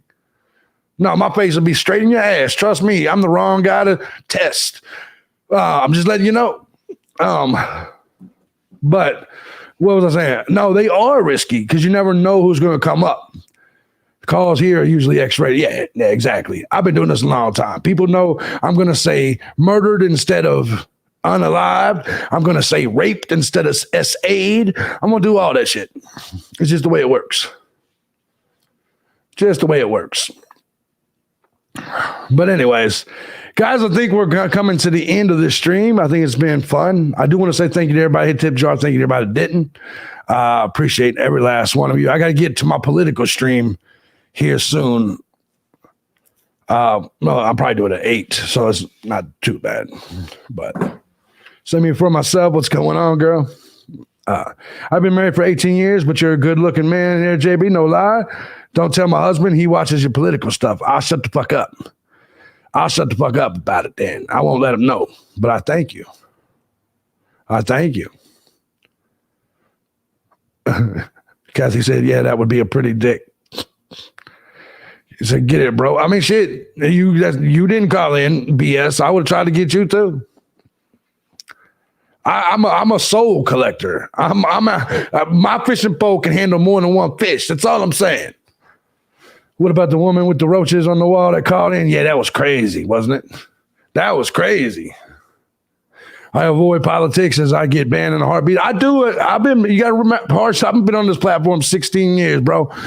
I've had 3 channels with 100,000 channels. 100,000 subs, man. And my political shit always goes down. Always goes down. But I do want to give a shout out to Paige. She's a mod in here. She helped tremendously in the chat with Upgrade. Thank you to Paige. I appreciate you very much. But anyways, I love you guys. This has been an awesome stream. You guys all have a wonderful evening. And if something pops up, I'll get you guys a video out. We will do this more often. I'll start sharing my live streams with y'all over here too. Best live of the month says, thank you very much. I don't know how to fucking say your name. Great live. Glad I caught. Thank you, Stacy. Hope you're doing good. Yeah, the roaches thing was gross. Yeah, the roaches on our wall trying to argue with me about something or flirt with me or some shit. I had to let that, you know what I'm saying. I said, I'm sorry, I'm a Trump lover. Well, I'm with you. I'm with you. I'm with you, RV. All right, guys, I'm going to get the fuck up out of here. I love you guys. Do more live, says Yvonne Montez. I will. I'll get you guys at least 1 or 2 a week over here, all right? JB, I earn a freckle for every soul I steal. You know about us natural redheads. Exactly. I hear you there, Amethyst. I hear you there. All right, guys. Love you guys. I'm going to get up out of here. Harsh, good to see you in here. Uh-oh. Okay, we got a Bridget. What's going on, Bridget? How are you? How are you? I'm good. Not too bad. I enjoyed the show today. It's pretty good. Thank you. I just wanted to ask you how crazy I am for thinking that it could be a cartel situation at this point. I've been strongly against the cartel concept since day one, but currently, after hearing what I've heard about what's his name, Demetrius and the chick, exactly, Emma. I'm thinking it could be possible, especially when you look at Demetrius's shit and he's traveled to Brazil. He may even be from Brazil. It actually gives me more reason to believe that cartel could be. At first, I didn't think so. At first, I said to myself, why would the cartel fuck with some people up in Idaho? That's what I thought. Right. But now I'm thinking about the drug connection, and I'm thinking about how they were murdered, and I just can't picture some white dude getting his PhD, running into the house and slaughtering people like the way they were slaughtered, you know? Right. To me, it just speaks total cartel, like you screwed us over. This is us showing you, don't screw us over again. How do you like seeing your friends all murdered? Yeah. No, it's very. I mean, that's the last I knew they roll like that. You know, they a very vicious a very vicious stabbing, possibly even with machetes or something like that. Some sort of. Exactly. I do believe it's possible. That's my thought. I never thought it before until this other information about the Emma and whoever came in. But I don't know. Is that crazy? No, it's not crazy at all. I don't think it's too crazy. So is it safe to say you don't believe Kohberger did it? No, I don't. Do you believe that? Knows something, and I think it's got to do with Bethany. And I just feel like there's a reason why Dylan and Bethany were left alive. Exactly. And there's got to do with drugs. I mean, it just kind of makes sense to me now. As far-fetched as it sounds, because it's in the middle of, nowhere, I guess, little town Moscow. But I don't know. You never know these days. Do you think the courts will find him? If the trial was to happen right now, do you think the courts, with the evidence that we know exists currently, do you believe that he would be found guilty or not guilty? Absolutely not guilty. There you go. And I also think that the police department there is corrupt. They have a history of that goes on for a while. And they have a lot of stuff that they cover up and hide, which just stupid stuff that they don't report that they should have reported. Yeah. But they just don't. They seem very corrupt to me, just saying. And in the body cam, they just seem to see on the body cam. What? Yeah. Well, where were you there, then and there in the present moment? Yeah. I don't know what we're doing. You know what's fucked up? The whole them not having a body cam for his arrest in Pennsylvania. That's weird shit. To me, that's like, why in the fuck wouldn't you? Exactly. You know what I'm saying? Like, this is the biggest arrest in the country this year. Yeah. Like, why or last year? Yeah. That's what I mean by corrupt. I mean, like, something isn't right. It's not right. Something is off. Seriously, something. I don't know, but why would he be like, I can't wait to be exonerated, Yeah, no. He's not a stupid man. So I agree with I agree with that completely. And here's the thing, people make a lot of big deal about was anyone else arrested. You know what I actually think he meant when he said that? I think if I got arrested at my mom and dad's house and my sister's, if my mom, my dad, and my sister was in the house where I got arrested, I would ask if anybody else got arrested too. You see what I'm saying? But I wouldn't mean necessarily anybody else. If I would be like, because especially if I was innocent, actually, if you came and got me, that makes it seem more like he's innocent. If you came and arrested me and it was for nothing, I would assume you're going to arrest my mom and my sister and my dad too. Exactly. Because if I knew I didn't do anything, you know what I'm saying? Exactly. But I do appreciate you calling in, and make sure you do next time. I'm going to start streaming over here a lot more. Yeah, I normally don't. I like it. Yeah, it's been really cool. I appreciate your opinions and everything, and I'm sorry you hit me at the end of the show. All right. Thank you, though, for taking my call. I appreciate it. Thank you, beautiful. Have a nice evening. You too. Thank you. Mm-hmm. Anyways, yeah, Kai, I'm actually going to be done. I'm going to text you back, Kai, in just a minute. Bryan, thank you, by the way. Good to see you in here. I saw somebody else say they just subscribed. Pure Attitude. Look at your ass. Fine ass. Good to see you in here, too. All right, Amber, and I'll keep your secret safe from your husband. I won't tell him. You're so sweet on this channel, JB. That's because this is not my other channel. My other channel was meant for fuckery. My live stream channel over there is meant for fuckery. My dick comes out over there. You know what I'm saying? Over here, I got to be professional. These are true crime people. Over there, y'all used to my political rants and my dick out. Over here, I got to keep my dick in. It's just the way it works. It's just the way it works. But anyway, I love you guys. I will see you guys later. I'm going to do another one. So I love them both. Thank you. Thank you. What's up, Eve? Something's up when the cops drive regular cars. Exactly. Other channel, please. Nika's like, well, the dick's gonna be out. Where can I find a dick out? Look, if you here, somebody here. All of my channel links are in the bottom. She said, call me Claudia. Says Dick N. Yes, this is the Dick N channel, Claudia. This is the Dick N channel. Later on, Jason leaves DNA. Yes, this is the Dick N channel. So stay here. Yeah, you got to rewind it. Let me see what I can do here. Professional JB is daytime shit. Other one for nighttime shit. Exactly. So you got that big reel. I do.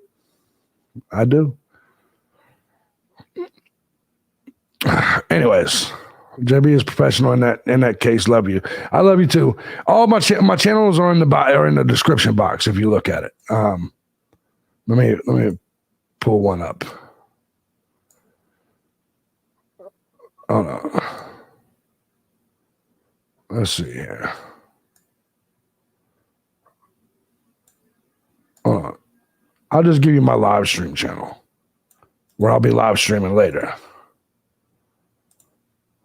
Join us tonight. There you go. Maybe your dick has come out here before too. Yeah, but I think it has came out here before. Yeah, I would ban me for life if I called in about political shit. I hear you there, baby. I hear that. In the description box is all my other channels. Thank you, Sexy JB. No, thank you, Sexy Amanda. Look at you. That's Paige. Thank you. There's Amanda. The nonsense, the drugs is not at the core. I don't answer nothing about my parents to dudes, man.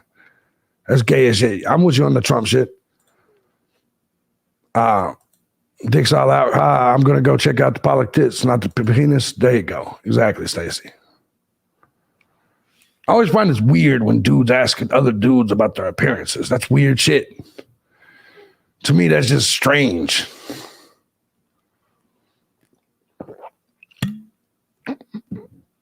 What's up, the hard truth? All right, guys. Zelda says, I heard about you through Harsh Reality. Yeah, he's a good dude. Really good. I'm going to go pee. It's exactly what I got to do. Y'all see me wiggling and shit.